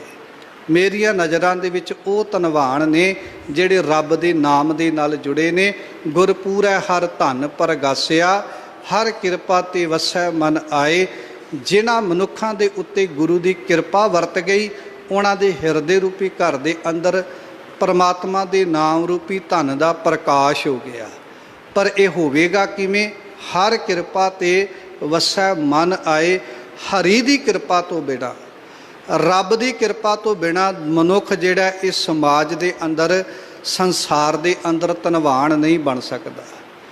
ਰੱਬ ਦੀ ਕਿਰਪਾ ਤੋਂ ਬਿਨਾਂ, ਪਰਮਾਤਮਾ ਕਿਰਪਾ ਕਰੇ, ਮਨੁੱਖ ਨੂੰ 1 ਰੁਪਈਏ ਵਿੱਚ ਵੀ ਧਨਵਾਨ ਬਣਾ ਸਕਦਾ ਹੈ। ਪਰਮਾਤਮਾ ਕਿਰਪਾ ਕਰੇ ਤੇ ਮਨੁੱਖ 1 ਰੁਪਈਏ ਵਿੱਚ ਵੀ ਧਨਵਾਨ ਹੋ ਸਕਦਾ ਹੈ। ਤੇ ਜੇ ਰੱਬ ਦੀ ਕਿਰਪਾ ਨਾ ਹੋਵੇ ਤੇ ਅਰਬਾਂਪਤੀ ਮਨੁੱਖ ਵੀ ਜਿਹੜਾ ਨਾ ਉਹ ਉਸ ਰੁਪਈਏ ਖੱਟਣ ਵਾਲੇ ਮਨੁੱਖ ਦੇ ਨਾਲੋਂ ਨੀਚ ਹੋ ਸਕਦਾ ਹੈ, ਗਰੀਬ ਹੋ ਸਕਦਾ ਹੈ। ਇੱਕ ਛੋਟੀ ਜੀ ਉਦਾਹਰਣ, ਕਹਿੰਦੇ ਇੱਕ ਵਾਰੀ ਇੱਕ ਬੜਾ ਧਨਾੜ ਸੇਠ, ਉਹਨੇ ਆਪਣੇ ਨੌਕਰ ਨੂੰ ਇਹ ਗੱਲ ਕਹੀ ਕਿ ਤੂੰ ਮੈਨੂੰ ਪਤਾ ਕਰਕੇ ਦੱਸ ਕਿ ਮੇਰੇ ਕੋਲੋਂ ਧਨ ਕਿੰਨਾ ਕੁ ਹੈ। ਤੇ ਨੌਕਰ ਨੇ ਕਈ ਦਿਨ ਹਿਸਾਬ ਲਾਇਆ, ਅਖੀਰ ਹਿਸਾਬ ਲਾ ਕੇ ਇੱਕ ਗੱਲ ਕਹੀ, ਕਹਿਣ ਲੱਗੇ ਸੇਠ ਜੀ ਤੁਹਾਡੇ ਕੋਲ ਇੰਨਾ ਧਨ ਕਿ ਜੇ ਤੁਹਾਡੀਆਂ ਆਉਣ ਵਾਲੀਆਂ 9 ਪੀੜ੍ਹੀਆਂ ਕੁਝ ਵੀ ਨਾ ਖੱਟਣ ਤੇ ਸੱਚ ਜਾਣਿਓ ਤਾਂ ਵੀ ਤੁਹਾਡੇ ਕੋਲ ਇਹ ਧਨ ਮੁੱਕ ਨਹੀਂ ਸਕਦਾ। ਤੇ ਕਹਿੰਦੇ ਉਹ ਸੇਠ ਰੋਣ ਲੱਗ ਪਿਆ ਤੇ ਨੌਕਰ ਨੂੰ ਬੜਾ ਦੁੱਖ ਹੋਇਆ। ਕਹਿੰਦੇ ਕਿ ਸੇਠ ਜੀ ਤੁਹਾਨੂੰ ਤੇ ਖੁਸ਼ੀ ਹੋਣੀ ਚਾਹੀਦੀ ਸੀ ਕਿ ਇੰਨਾ ਧਨ ਕਿ 9 ਪੀੜ੍ਹੀਆਂ ਕੁਝ ਨਾ ਕਮਾਉਣ ਤੇ ਤਾਂ ਵੀ ਇਹ ਧਨ ਮੁੱਕ ਨਹੀਂ ਸਕਦਾ, ਤੇ ਤੁਸੀਂ ਰੋਏ ਕਿਉਂ? ਉਹ ਕਹਿੰਦਾ ਮੈਂ ਰੋਇਆ ਇਸ ਕਰਕੇ ਕਿ ਆਉਣ ਵਾਲੀ 10ਵੀਂ ਪੀੜ੍ਹੀ ਕੀ ਖਾਵੇਗੀ। ਮੈਂ ਇਸ ਕਰਕੇ ਰੋਇਆ ਕਿ 10ਵੀਂ ਪੀੜ੍ਹੀ ਕੀ ਖਾਵੇਗੀ। ਤੇ ਉਹਦਾ ਨੌਕਰ ਬੜਾ ਧਰਮੀ ਪੁਰਸ਼ ਸੀ, ਉਹ ਕਹਿਣ ਲੱਗਾ ਸੇਠ ਜੀ ਕਿ ਜੇ ਤੁਸੀਂ 9 ਪੀੜ੍ਹੀਆਂ ਜੋਗਾ ਖੱਟ ਕੇ ਵੀ ਨਹੀਂ ਰੱਜ ਸਕੇ ਨਾ ਤੇ ਮੈਂ ਤੁਹਾਡੀ ਨੌਕਰੀ ਕਰਕੇ ਕਿੱਥੋਂ ਰੱਜ ਜਾਵਾਂਗਾ। ਤੁਹਾਡਾ ਤੇ ਸਬਰ ਸੰਤੋਖ ਦਾ ਤੱਲਾ ਹੀ ਟੁੱਟਿਆ ਪਿਆ, ਮੈਂ ਤੁਹਾਡੀ ਨੌਕਰੀ ਨਹੀਂ ਕਰਨੀ। ਨੌਕਰ ਬੜਾ ਇਮਾਨਦਾਰ ਸੀ। ਸੇਠ ਕਹਿਣ ਲੱਗਾ ਨਹੀਂ, ਤੈਨੂੰ ਨੌਕਰੀ ਕਰਨੀ ਪਵੇਗੀ, ਤੇਰੀ ਸ਼ਰਤ ਦੱਸ ਕੀ ਹੈ। ਉਹ ਕਹਿੰਦਾ ਫਿਰ ਮੇਰੀ ਇੱਕ ਸ਼ਰਤ ਹੈ ਕਿ ਤੁਸੀਂ ਕਦੇ ਅੱਜ ਤੱਕ ਦਾਨ ਨਾਲ ਸੰਬੰਧ ਨਹੀਂ ਜੋੜਿਆ, ਕਿਉਂਕਿ ਜਿਹੜੇ ਬੰਦੇ ਦਾ ਦਾਨ ਨਾਲ ਸੰਬੰਧ ਨਾ ਹੋਵੇ ਕੁਦਰਤੀ ਤੌਰ ਦੇ ਉੱਤੇ ਉਹਦੇ ਉੱਤੇ ਵੀ ਮਾਇਆ ਦਾ ਹੰਕਾਰ, ਮਾਇਆ ਦਾ ਨਸ਼ਾ ਜਿਹੜਾ ਨਾ ਉਸ ਮਨੁੱਖ ਦੀ ਬੁੱਧੀ ਦੇ ਉੱਤੇ ਅਸਰ ਕਰਦਾ ਹੈ। ਇਸੇ ਕਰਕੇ ਸਤਿਗੁਰੂ ਗੁਰਬਾਣੀ ਦੇ ਅੰਦਰ ਵੀ ਸਮਝਾਉਂਦੇ ਨੇ ਜਿਹਦੇ ਤੇ ਰੱਬ ਦੀ ਕਿਰਪਾ ਹੋਵੇ ਨਾ, ਰੱਬ ਦੀ ਕਿਰਪਾ, ਸਾਹਿਬ ਕਹਿੰਦੇ ਬੋਲ ਨਾ ਜਾਣੈ ਮਾਇਆ ਮਦ ਮਾਤਾ। ਇੱਥੇ ਮਾਤਾ ਸ਼ਬਦ ਨਹੀਂ ਪੜਨਾ, ਮਾਤਾ, ਮਾਤਾ ਤੋਂ ਭਾਵ ਮੱਤਿਆ ਹੋਇਆ, ਰੱਤਿਆ ਹੋਇਆ, ਮਾਇਆ ਦੇ ਨਸ਼ੇ ਵਾਲੇ ਬੋਲ। ਸਤਿਗੁਰੂ ਕਹਿੰਦੇ ਜਿਹਦੇ ਤੇ ਰੱਬ ਦੀ ਕਿਰਪਾ ਹੋਵੇ ਨਾ ਉਹ ਕਦੇ ਕਿਸੇ ਨੂੰ ਮਾਇਆ ਦੇ ਨਸ਼ੇ ਵਾਲੇ ਬੋਲ ਨਹੀਂ ਬੋਲਦਾ। ਮਾਇਆ ਦੇ ਨਸ਼ੇ ਵਾਲੇ ਬੋਲ ਨੇ ਹੰਕਾਰੀ ਬੋਲ। ਤੇ ਉਹ ਕਹਿਣ ਲੱਗੇ ਸੇਠ ਜੀ ਆ ਜਿਹੜਾ ਆਪਾਂ ਗੁਰੂ ਘਰ ਦੇ ਅੰਦਰ ਧਨ ਪਾਉਂਦੇ ਆ ਨਾ, ਇਹਦਾ ਵੀ ਮਕਸਦ ਇੱਕੋ ਹੀ ਹੈ ਕਿ ਸਾਨੂੰ ਨੇਤਾ ਪ੍ਰਤੀ, ਵੈਸੇ ਤੇ ਅਸੀਂ ਜੇ ਰੋਜ਼ ਦੇ 10 ਰੁਪਈਏ ਵੀ ਚਾੜੀਏ ਤੇ ਮਹੀਨੇ ਦਾ 300 ਰੁਪਈਆ ਬਣ ਗਿਆ। ਅਸੀਂ 300 ਰੁਪਈਆ ਇੱਕੋ ਦਿਨ ਵੀ ਪਾ ਸਕਦੇ ਹਾਂ ਗੁਰੂ ਕੀ ਗੋਲਕ ਦੇ ਵਿੱਚ, ਪਰ ਅਸੀਂ ਰੋਜ਼ ਦੇ 10 ਰੁਪਈਏ ਕਿਉਂ ਪਾਉਂਦੇ ਆ? ਉਹ ਇਸ ਕਰਕੇ ਕਿ ਸਾਨੂੰ ਰੋਜ਼ ਇਸ ਗੱਲ ਦਾ ਚੇਤਾ ਆਵੇ ਕਿ ਇਹ ਮਾਇਆ ਸਾਡੀ ਨਹੀਂ, ਇਹ ਰੱਬ ਦੀ ਦਿੱਤੀ ਹੋਈ ਇੱਕ ਦਾਤ ਹੈ। ਇਹਦੇ ਨਾਲ ਸਾਡੇ ਮਨ ਦਾ ਹੰਕਾਰ ਜਿਹੜਾ ਉਹ ਗੁਰੂ ਦੇ ਚਰਨਾਂ ਵਿੱਚ ਨਿਵਰਤ ਹੁੰਦਾ ਹੈ। ਇਸ ਕਰਕੇ ਆਪਾਂ ਨੇਤਾ ਪ੍ਰਤੀ ਉਹ 10 ਰੁਪਈਏ ਗੁਰੂ ਸਾਹਿਬ ਦੇ ਮੁਬਾਰਕ ਚਰਨਾਂ ਵਿੱਚ ਸੀਸ ਝੁਕਾਉਂਦੇ ਹਾਂ। ਜਿੰਨੀ ਜਿੰਨੀ ਕਿਸੇ ਦੀ ਕੋਈ ਸ਼ਰਧਾ ਹੈ ਉਹਨਾਂ ਸਤਿਕਾਰ ਉਹ ਸਾਹਿਬ ਦੇ ਮੁਬਾਰਕ ਚਰਨਾਂ ਵਿੱਚ ਪਾਉਂਦਾ। ਖੈਰ ਜਿਸ ਬੰਦੇ ਨੇ ਕਦੇ ਦਾਨ ਨਾ ਕੀਤਾ ਹੋਵੇ ਉਹ ਕੁਦਰਤੀ ਹੰਕਾਰੀ ਹੋਵੇਗਾ। ਤੇ ਨੌਕਰ ਕਹਿਣ ਲੱਗਾ ਜੀ ਜੇ ਤੁਸੀਂ ਚਾਹੁੰਦੇ ਹੋ ਨਾ ਮੈਂ ਤੁਹਾਡੀ ਨੌਕਰੀ ਕਰਾਂ ਤੇ ਫਿਰ ਘੱਟੋ ਘੱਟ ਤੁਸੀਂ ਰੋਜ਼ ਦਾ ਥੋੜ੍ਹਾ ਬਹੁਤਾ ਦਾਨ ਜ਼ਰੂਰ ਕਰਿਆ ਕਰੋ। ਉਹ ਕਹਿੰਦਾ ਕੀ? ਕਹਿੰਦਾ 5 ਕਿਲੋ ਆਟਾ ਤੇ ਘੱਟੋ ਘੱਟ ਦਾਨ ਕਰਿਆ ਕਰੋ। ਇੱਥੇ ਤੁਸੀਂ ਵੇਖਿਓ ਕਈ ਬੰਦੇ ਐਸੇ ਹੁੰਦੇ ਨੇ ਜਿਹੜੇ ਲੱਖਾਂ ਰੁਪਈਏ ਖਰਚ ਕੇ ਵੀ ਕਦੇ ਹੰਕਾਰ ਨਹੀਂ ਕਰਦੇ। ਤੇ ਇੱਕ ਬੰਦਾ ਉਹ ਹੁੰਦਾ ਜਿਹਨੇ ਇੱਕ ਦਿਨ ਚਾਹ ਦਾ ਲੰਗਰ ਲਾਉਣਾ ਹੋਵੇ ਨਾ ਸੰਗਤ ਵਾਸਤੇ ਤੇ ਉਹ 50 ਬੰਦਿਆਂ ਨੂੰ ਦੱਸਦਾ। ਤੇ ਇੱਕ ਉਹ ਹੁੰਦਾ ਜਿਹਨੂੰ ਕਈ ਸਾਲ ਹੋ ਗਏ ਲੰਗਰ ਲਾਉਂਦੇ ਆ, ਉਹਦੇ ਮਨ 'ਚ ਹੰਕਾਰ ਹੀ ਨਹੀਂ ਕਦੇ ਆਇਆ, ਕਿਉਂਕਿ ਉਹਦੇ ਮਨ 'ਚੋਂ ਹੁਣ ਹੰਕਾਰ ਨਿਵਰਤ ਹੋ ਚੁੱਕਿਆ। ਜਿਹਨੇ ਕਦੇ ਕਦਾਈ ਦਾਨ ਕਰਨਾ ਹੋਵੇ ਨਾ ਉਹ ਬੜਾ ਆਫਰ ਕੇ ਦਾਨ ਕਰੇਗਾ। ਤੇ ਜਿਹੜਾ ਦਾਨ ਨਾਲ ਸੰਬੰਧ ਜੋੜ ਕੇ ਰੱਖਦਾ ਹੋਵੇ ਨਾ ਕੁਦਰਤੀ ਦਾਨ ਕਰਦਿਆਂ ਉਹਦੇ ਮਨ ਵਿੱਚੋਂ ਹੰਕਾਰ ਜਿਹੜਾ ਉਹ ਨਿਵਰਤ ਹੁੰਦਾ ਜਾਂਦਾ ਹੈ। ਤੇ ਜਦੋਂ ਉਹਨੇ ਕਦੇ ਰੁਪਈਆ ਨਹੀਂ ਸੀ ਜਿਹਨੇ ਦਿੱਤਾ ਉਹਨੂੰ 5 ਕਿਲੋ ਆਟਾ ਦੇਣਾ ਬੜੀ ਵੱਡੀ ਗੱਲ ਜਾਪਦੀ ਸੀ। ਉਹਨੇ 5 ਕਿਲੋ ਆਟਾ ਰੱਖ ਲਿਆ। ਨੌਕਰ ਕਹਿੰਦਾ ਜਦੋਂ ਕੋਈ ਗਰੀਬ ਆਵੇਗਾ ਨਾ ਉਹਨੂੰ ਦੇ ਦਿਓ। ਹੁਣ ਜਦੋਂ ਉਹਨੇ 5 ਕਿਲੋ ਆਟਾ ਰੱਖਿਆ ਦਾਨ ਦੇਣ ਨੂੰ ਜੀ ਨਾ ਕਰੇ, ਜਦੋਂ ਕੋਈ ਲਾਗੋਂ ਦੀ ਲੰਘੇ ਉਹ ਪਹਿਲਾਂ ਤੇ ਆਟਾ ਅੱਗੇ ਰੱਖ ਲੇ ਤੇ ਜਦੋਂ ਕੋਈ ਲਾਗੇ ਆਵੇ ਤੇ ਚੁੱਕ ਕੇ ਪਿੱਛੇ ਰੱਖ ਲਵੇ, ਕਿਤੇ ਮੰਗੀ ਨਾ ਲਵੇ। ਹੁਣ 5 ਕਿਲੋ ਆਟਾ ਦੇਣ ਨੂੰ ਵੀ ਚੇਤ ਨਾ ਕਰੇ। ਸਮਾਂ ਲੰਘਦਾ ਗਿਆ, ਨੌਕਰ ਵੇਖਦਾ ਗਿਆ। ਉਹ ਜਦੋਂ ਕੋਈ ਆਵੇ ਤੇ ਆਟਾ ਜਿਹੜਾ ਸੀ ਪਿੱਛੇ ਰੱਖ ਲਵੇ ਤੇ ਜਦੋਂ ਕੋਈ ਲੰਘ ਜਾਵੇ ਤੇ ਆਟਾ ਫੇਰ ਅੱਗੇ ਰੱਖ ਲਵੇ। ਅਖੀਰ ਨੌਕਰ ਵੇਖਦਾ ਰਿਹਾ। ਕੁਝ ਸਮੇਂ ਦੇ ਬਾਅਦ ਨੌਕਰ ਨੇ ਵੇਖਿਆ ਇਹਦਾ ਇਦਾਂ ਚੇਤ ਨਹੀਂ ਕਰਨਾ। ਉਹ ਲਾਗੇ ਆ ਗਿਆ ਕਹਿੰਦੇ ਗਾ ਸੇਠ ਜੀ ਕੀ ਗੱਲ ਆਟਾ ਦਿੱਤਾ ਨਹੀਂ ਕਿਸੇ ਨੂੰ? ਉਹ ਕਹਿਣ ਲੱਗਾ ਤਾਂ ਨਹੀਂ ਦਿੱਤਾ, ਕੋਈ ਗਰੀਬ ਹੀ ਨਹੀਂ ਆਇਆ। ਇੰਨੇ ਚਿਰ ਨੂੰ ਇੱਕ ਲੱਕੜਾਂ ਚੁੱਕਣ ਵਾਲਾ, ਲੱਕੜਾਂ ਕੱਟਣ ਵਾਲਾ ਇੱਕ ਗਰੀਬ ਤੁਰਿਆ ਆਵੇ। ਤੇ ਹੁਣ ਨੌਕਰ ਵੀ ਲਾਗੇ ਤੇ ਸੇਠ ਵੀ ਲਾਗੇ। ਨੌਕਰ ਕਹਿੰਦਾ ਸੇਠ ਜੀ ਤੁਸੀਂ ਕਹਿ ਰਹੇ ਸੀ ਵੀ ਕੋਈ ਗਰੀਬ ਨਹੀਂ ਮਿਲਿਆ, ਵੇਖੋ ਵਿਚਾਰਾ ਲੱਕੜਾਂ ਕੱਟ ਕੇ ਆ ਰਿਹਾ, ਇਹ ਕਿੰਨਾ ਗਰੀਬ ਹੋਵੇਗਾ, ਇਹਦਾ ਕਿੱਦਾਂ ਗੁਜ਼ਾਰਾ ਚੱਲਦਾ ਹੋਵੇਗਾ, ਤੇ ਚਲੋ ਆਪਾਂ ਇਹਨੂੰ 5 ਕਿਲੋ ਆਟਾ ਦੇ ਦਈਏ, ਇਹਦਾ 4-5 ਦਿਨ ਦਾ ਗੁਜ਼ਾਰਾ ਸੌਖਾ ਲੰਘ ਜਾਵੇਗਾ। ਉਹ ਕਹਿੰਦੇ ਜੀ ਠੀਕ ਹੈ। ਹੁਣ ਨੌਕਰ ਦੇ ਕਹਿਣ ਤੇ ਮਾਲਕ ਨੂੰ ਆਟਾ ਦਾਨ ਕਰਨਾ ਪੈ ਗਿਆ। ਜਦੋਂ ਗਰੀਬ ਲੱਕੜਹਾਰਾ ਆਇਆ, ਉਹ ਕਹਿੰਦੇ ਭਲਿਆ ਇਹ ਲਾ ਫੜ 5 ਕਿਲੋ ਆਟਾ। ਉਹ ਕਹਿਣ ਲੱਗਾ ਕਾਹਦੇ ਵਾਸਤੇ? ਕਹਿੰਦੇ ਨਹੀਂ ਅਸੀਂ ਫ੍ਰੀ ਦੇ ਰਹੇ ਹਾਂ ਤਾਂ ਕਿ ਤੇਰਾ 4-5 ਦਿਨ ਦਾ ਗੁਜ਼ਾਰਾ ਵਧੀਆ ਚੱਲ ਸਕੇ। ਤੇ ਵੇਖੇ ਹੁਣ ਗਰੀਬ ਕੌਣ ਹੈ ਤੇ ਅਮੀਰ ਕੌਣ ਹੈ। ਉਹ ਲੱਕੜਹਾਰਾ ਬੜਾ ਸਿਆਣਾ ਸੀ, ਬੜਾ ਸਮਝਦਾਰ ਸੀ। ਕਹਿੰਦਾ ਜੀ ਕਾਹਦੇ ਵਾਸਤੇ ਦੇ ਰਹੇ ਹੋ? ਕਹਿੰਦੇ ਤੂੰ ਗਰੀਬ ਹੈ, ਤੇਰਾ 4-5 ਦਿਨ ਦਾ ਤਾਂ ਕਿ ਗੁਜ਼ਾਰਾ ਵਧੀਆ ਚੱਲ ਸਕੇ। ਤੇ ਉਹ ਲੱਕੜਾਂ ਕੱਟਣ ਵਾਲਾ ਉਹ ਗਰੀਬ ਅੱਗੋਂ ਹੱਥ ਜੋੜ ਕੇ ਕਹਿਣ ਲੱਗਾ ਮੇਰੇ ਤੇ ਦਾਤੇ ਦੀ ਬੜੀ ਕਿਰਪਾ ਹੈ, ਮੇਰੇ ਤੇ ਰੱਬ ਦੀ ਬੜੀ ਕਿਰਪਾ। ਉਹ ਕਹਿੰਦੇ ਕਿ ਉਹ ਕਿਵੇਂ?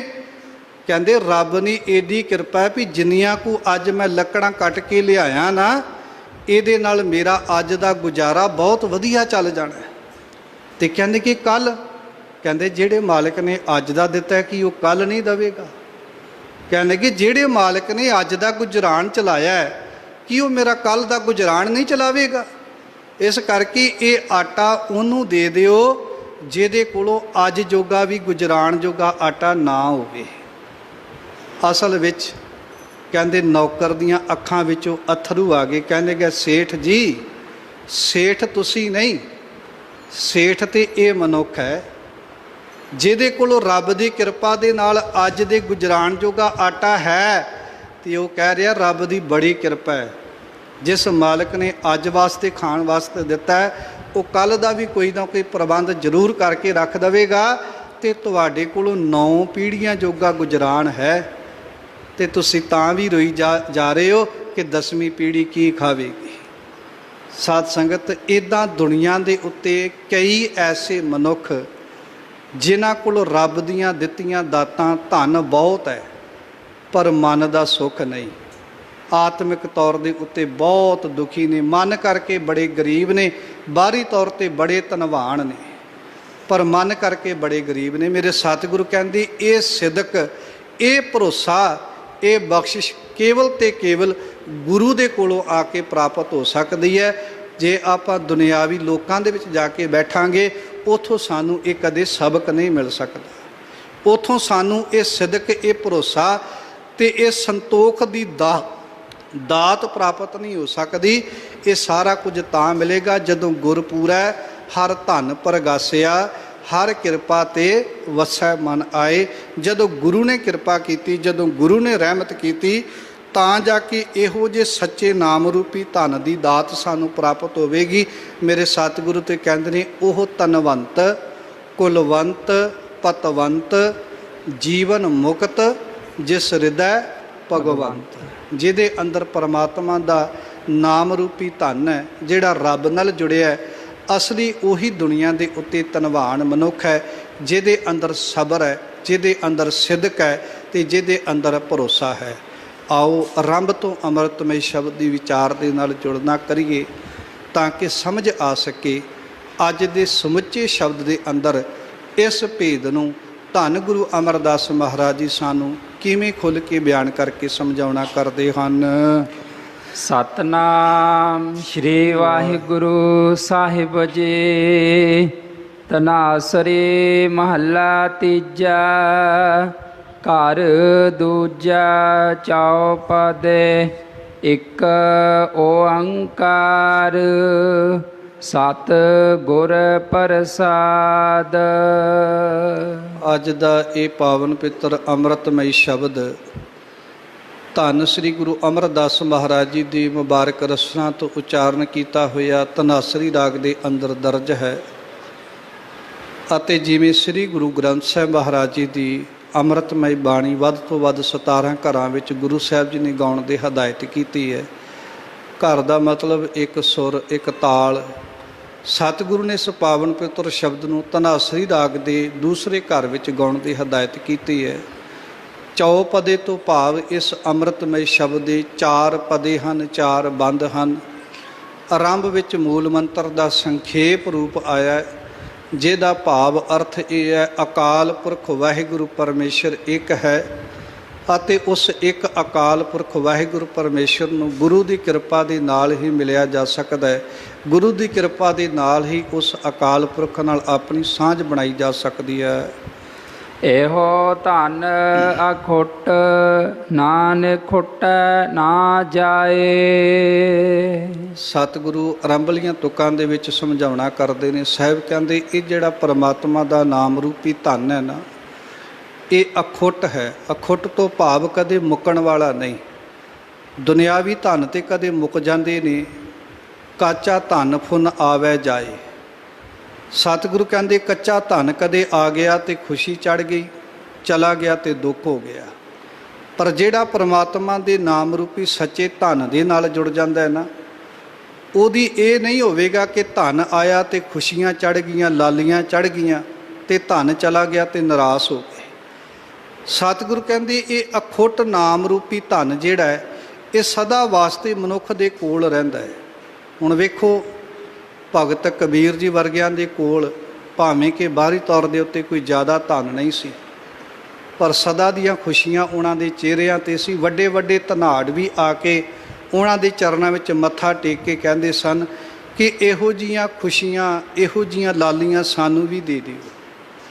ਕੰਚਨ ਸਿਉ ਪਾਈਆ ਨਹੀਂ ਤੋਲ, ਮਨ ਦੇ ਰਾਮ ਲਿਆ ਹੈ ਮੋਲ। ਇਸ ਖੁਸ਼ੀ ਦਾ ਇਜ਼ਹਾਰ ਕਰਦਿਆਂ ਭਗਤ ਕਬੀਰ ਜੀ ਕਹਿੰਦੇ ਨੇ ਇਹ ਪੈਸੇ ਦੇ ਕੇ ਨਹੀਂ ਮਿਲਦੀ, ਇਹ ਸਦਾ ਦੀ ਨਾਮ ਰੂਪੀ ਧਨ ਦੀ ਖੁਸ਼ੀ ਜਿਹੜੀ ਹੈ ਨਾ, ਇਹ ਤੇ ਪਰਮਾਤਮਾ ਦੇ ਨਾਮ ਦੇ ਨਾਲ ਜੁੜਿਆ ਪ੍ਰਾਪਤ ਹੋ ਸਕਦੀ ਹੈ, ਮਨ ਭੇਟ ਕੀਤਿਆਂ ਪ੍ਰਾਪਤ ਹੋ ਸਕਦੀ।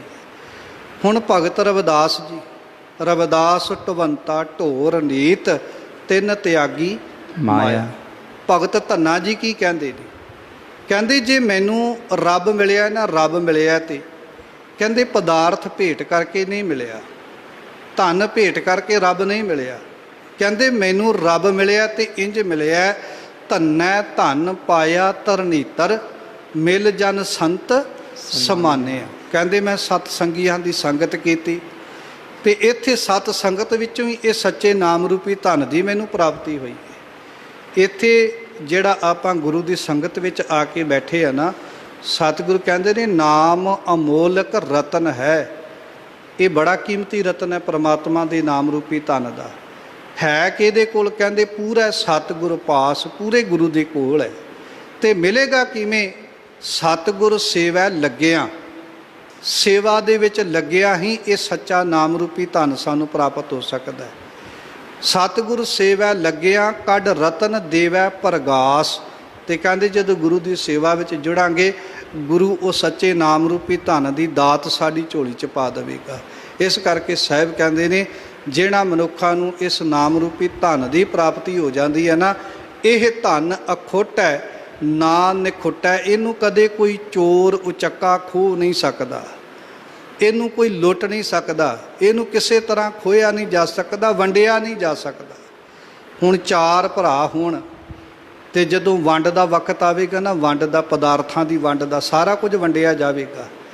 ਪਰ ਜਿਹੜਾ ਰੱਬ ਦੇ ਨਾਮ ਦੇ ਨਾਲ ਜੁੜਿਆ ਹੋਵੇਗਾ, ਜਿਹਦੇ ਕੋਲ ਪਰਮਾਤਮਾ ਦੇ ਨਾਮ ਦੀਆਂ ਬਰਕਤਾਂ ਹੋਣਗੀਆਂ, ਉਹ ਬਰਕਤਾਂ ਨਹੀਂ ਵੰਡੀਆਂ ਜਾ ਸਕਦੀਆਂ, ਉਹ ਧਨ ਨਹੀਂ ਵੰਡਿਆ ਜਾ ਸਕਦਾ। ਜਿਵੇਂ ਆਪਾਂ ਬੱਚਿਆਂ ਨੂੰ ਸਮਝਾਉਂਦੇ ਹਾਂ ਕਿ ਪੁੱਤਰੋ ਠੀਕ ਹੈ, ਤੁਸੀਂ ਸਾਡੀ 4 ਪੁੱਤਰ ਜੇ, ਜਿਹੜਾ ਪੜ੍ਹ ਲਿਖ ਜਾਵੇਗਾ ਤੁਹਾਡਾ ਸਾਰਾ ਕੁਝ ਵੰਡਿਆ ਜਾਣਾ, ਪਰ ਤੁਹਾਡੀ ਪੜ੍ਹਾਈ ਨਹੀਂ ਵੰਡੀ ਜਾਣੀ। ਸਾਰਾ ਕੁਝ ਵੰਡਿਆ ਜਾਣਾ ਪਰ ਤੁਹਾਡੀ ਪੜ੍ਹਾਈ ਨਹੀਂ ਵੰਡੀ ਜਾਣੀ। ਇਸ ਕਰਕੇ ਜਿਹੜਾ ਜਿੰਨਾ ਪੜ੍ਹ ਜਾਵੇਗਾ ਓਨਾ ਹੀ ਚੰਗਾ। ਸਾਂਝੇ ਘਰ ਦੇ ਵਿੱਚ ਖਰਚਾ ਤੇ ਸਾਰਿਆਂ 'ਤੇ ਇੱਕੋ ਜਿਹਾ ਹੋਣਾ। ਇਸੇ ਤਰ੍ਹਾਂ ਜਿਹੜਾ ਨਾਮ ਰੂਪੀ ਧਨ ਹੈ ਨਾ, ਇਹਨੂੰ ਵੰਡਿਆ ਨਹੀਂ ਜਾ ਸਕਦਾ। ਵੀ 4 ਭਰਾ ਹੋਣ ਤੇ ਜਦੋਂ ਵੰਡਣ ਦੀ ਗੱਲ ਆਵੇ ਤੇ ਕੋਈ ਆਖੇ ਵੀ ਮੈਨੂੰ ਵੀ ਅੱਧਾ ਕੁ ਦੇ ਦੇ। ਸਤਿਗੁਰੂ ਕਹਿੰਦੇ ਨਹੀਂ, ਜਿਹੜਾ ਜੁੜਿਆ, ਜਿਹਦੇ ਕੋਲ ਇਹ ਧਨ ਹੈ, ਉਹ ਕਦੇ ਉਹਦੇ ਕੋਲੋਂ ਮੁੱਕਦਾ ਨਹੀਂ, ਨਾ ਕਦੇ ਇਹ ਧਨ ਖਤਮ ਹੁੰਦਾ ਹੈ। ਪੂਰਾ ਸਤਿਗੁਰ ਦੀਆ ਦਿਖਾਏ। ਪਰ ਇਹਨਾਂ ਦੀ ਸਮਝ ਵੀ ਤੇ ਹਰੇਕ ਮਨੁੱਖ ਨੂੰ ਨਹੀਂ ਆ ਸਕਦੀ। ਜਿਹਦੇ ਤੇ ਪੂਰਾ ਸਤਿਗੁਰੂ ਕਿਰਪਾ ਕਰੇ ਉਸੇ ਨੂੰ ਇਸ ਗੱਲ ਦੀ ਸਮਝ ਆਉਂਦੀ ਹੈ। ਆਪਣੇ ਸਤਿਗੁਰ ਕਉ ਸਾਧ ਬਲ ਜਾਈ। ਇਸੇ ਕਰਕੇ ਸਤਿਗੁਰੂ ਅਮਰਦਾਸ ਮਹਾਰਾਜ ਜੀ ਕਹਿੰਦੇ, ਮੈਂ ਆਪਣੇ ਗੁਰੂ ਤੋਂ ਬਲਹਾਰ ਜਾਂਦਾ ਹਾਂ, ਸਦਕੇ ਜਾਂਦਾ ਹਾਂ, ਜਿਹੜਾ ਗੁਰੂ ਇਸ ਸੱਚੇ ਨਾਮ ਰੂਪੀ ਧਨ ਦੀ ਸਮਝ ਦੇ ਦਿੰਦਾ ਹੈ। ਗੁਰ ਕਿਰਪਾ ਤੇ ਹਰ ਮਨ ਵਸਾਈ। ਸਾਹਿਬ ਕਹਿੰਦੇ, ਮੈਂ ਤਾਂ ਵੀ ਗੁਰੂ ਤੋਂ ਬਲਹਾਰ ਜਾਂਦਾ ਹਾਂ ਜਿਸ ਗੁਰੂ ਦੀ ਕਿਰਪਾ ਦੇ ਸਦਕਾ ਇਹ ਪਰਮਾਤਮਾ ਦੇ ਸੱਚੇ ਨਾਮ ਰੂਪੀ ਧਨ ਦੀ ਦਾਤ ਸਾਡੇ ਸੰਸਾਰਿਕ ਜੀਵਾਂ ਦੇ ਹਿਰਦਿਆਂ ਵਿੱਚ ਆ ਕੇ ਵਸਦੀ ਹੈ। ਸੇ ਧਨਵੰਤ ਹਰ ਨਾਮ ਲਿਵ ਲਾਏ। ਸਾਹਿਬ ਕਹਿੰਦੇ, ਉਹੀ ਦੁਨੀਆ ਦੇ ਅਸਲੀ ਮਨੁੱਖ ਧਨਵਾਨ ਨੇ, ਅਮੀਰ ਨੇ, ਜਿਹੜੇ ਪਰਮਾਤਮਾ ਦੇ ਅੰਮ੍ਰਿਤ ਰੂਪੀ ਨਾਮ ਦੇ ਨਾਲ ਜੁੜ ਕੇ ਰੱਬ ਦੇ ਵਿੱਚ ਆਪਣੀ ਲਿਵ ਜੋੜ ਕੇ ਰੱਖਦੇ ਹਨ। ਗੁਰਪੂਰੈ ਹਰ ਧਨ ਪਰਗਾਸਿਆ। ਹਰ ਕਿਰਪਾ ਤੇ ਵਸੈ ਮਨ ਆਏ। ਸਾਹਿਬ ਕਹਿੰਦੇ, ਪੂਰੇ ਗੁਰੂ ਦੀ ਕਿਰਪਾ ਦੇ ਸਦਕਾ ਹੀ ਇਸ ਧਨ ਦਾ ਪ੍ਰਕਾਸ਼, ਇਸ ਧਨ ਦਾ ਗਿਆਨ, ਇਸ ਧਨ ਦੀ ਸੋਝੀ ਮਨੁੱਖ ਨੂੰ ਹੋ ਸਕਦੀ ਹੈ। ਤੇ ਹਰੀ ਦੀ ਕਿਰਪਾ ਦੇ ਨਾਲ, ਰੱਬ ਦੀ ਕਿਰਪਾ ਦੇ ਨਾਲ ਹੀ ਇਹ ਨਾਮ ਰੂਪੀ ਧਨ ਦਾ ਮਨੁੱਖ ਪਾਤਰ ਬਣ ਸਕਦਾ ਹੈ। ਇਹ ਨਾਮ ਰੂਪੀ ਧਨ ਦੇ ਨਾਲ ਆਪਣੀ ਸਾਂਝ ਬਣਾ ਸਕਦਾ ਹੈ। ਠਹਿਰਾਓ ਦੇ ਕੇ ਸਤਿਗੁਰੂ ਅਗਾਂਹ ਸਮਝਾਉਂਦੇ ਹਨ।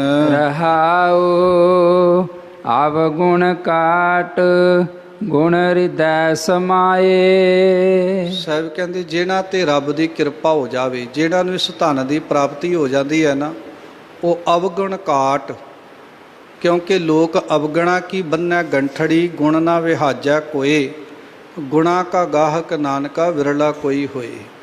ਸਤਿਗੁਰੂ ਕਹਿੰਦੇ, ਉਹ ਅਵਗੁਣਾਂ ਨੂੰ ਫਿਰ ਕੱਟਣਾ ਸ਼ੁਰੂ ਕਰ ਦਿੰਦੇ ਨੇ। ਅਵਗੁਣਾਂ ਨੂੰ ਕੱਟਣ ਤੋਂ ਭਾਵ ਇਹ ਹੈ ਕਿ ਭੈੜੇ ਕੰਮਾਂ ਨੂੰ ਆਪਣੇ ਹਿਰਦੇ ਰੂਪੀ ਘਰ ਦੇ ਵਿੱਚੋਂ ਤਿਆਗਣਾ ਸ਼ੁਰੂ ਕਰ ਦਿੰਦੇ ਨੇ। ਇਹਨੂੰ ਕਿਹਾ ਜਾਂਦਾ ਅਵਗੁਣਾਂ ਨੂੰ ਕਾਟ। ਅਸਲ ਵਿੱਚ ਕਈ ਤੇ ਐਸੇ ਨੇ ਜਿਨ੍ਹਾਂ ਨੇ ਅਜੇ ਤੱਕ ਅਵਗੁਣਾਂ ਨੂੰ ਕੱਟਿਆ ਹੀ ਨਹੀਂ, ਜਿਨ੍ਹਾਂ ਨੇ ਅਵਗੁਣਾਂ ਨੂੰ ਆਪਣੇ ਅੰਦਰੋਂ ਬੰਦ ਹੀ ਨਹੀਂ ਕੀਤਾ। ਸਤਿਗੁਰੂ ਕਹਿੰਦੇ ਨੇ, ਮਨੁੱਖ ਨੂੰ ਚੰਗੇ ਗੁਣ ਗ੍ਰਹਿਣ ਕਰਨੇ ਚਾਹੀਦੇ ਨੇ, ਤੇ ਗੁਣ ਮਨੁੱਖ ਤਾਂ ਹੀ ਚੰਗੇ ਗ੍ਰਹਿਣ ਕਰ ਸਕਦਾ ਹੈ ਜੇ ਅਵਗੁਣ ਕਾਟ ਗੁਣ ਹਿਰਦੈ ਸਮਾਏ, ਜੇ ਮਾੜੀਆਂ ਆਦਤਾਂ ਨੂੰ ਛੱਡ ਕੇ ਚੰਗੇ ਗੁਣਾਂ ਨੂੰ ਆਪਣੇ ਹਿਰਦੇ ਰੂਪੀ ਘਰ ਦੇ ਅੰਦਰ ਧਾਰਨ ਕਰੇਗਾ। ਪੂਰੈ ਗੁਰ ਕੈ ਸਹਿਜ ਸੁਭਾਏ। ਇਹ ਸਾਰੀਆਂ ਬਰਕਤਾਂ ਪੂਰੇ ਗੁਰੂ ਦੀ ਕਿਰਪਾ ਦੇ ਸਦਕਾ ਸਹਿਜੇ ਹੀ ਆਤਮਿਕ ਅਡੋਲਤਾ ਦਾ ਮਨੁੱਖ ਪਾਤਰ ਬਣ ਕੇ ਆਪਣੇ ਹਿਰਦੇ ਦੇ ਅੰਦਰ ਵਸਾ ਸਕਦਾ। ਇੰਜ ਕਹਿ ਦਈਏ, ਜਦੋਂ ਪੂਰੇ ਗੁਰੂ ਦੀ ਕਿਰਪਾ ਹੁੰਦੀ ਹੈ ਤੇ ਮਨੁੱਖ ਦੇ ਅੰਦਰ ਇਹ ਸਬਰ, ਇਹ ਸੰਤੋਖ ਵਾਲੀਆਂ ਦਾਤਾਂ ਜਿਹੜੀਆਂ ਨੇ, ਐਸੇ ਗੁਣ ਜਿਹੜੇ ਨੇ ਮਨੁੱਖ ਦੇ ਅੰਦਰ ਪੈਦਾ ਹੋਣੇ ਸ਼ੁਰੂ ਹੋ ਜਾਂਦੇ ਹਨ।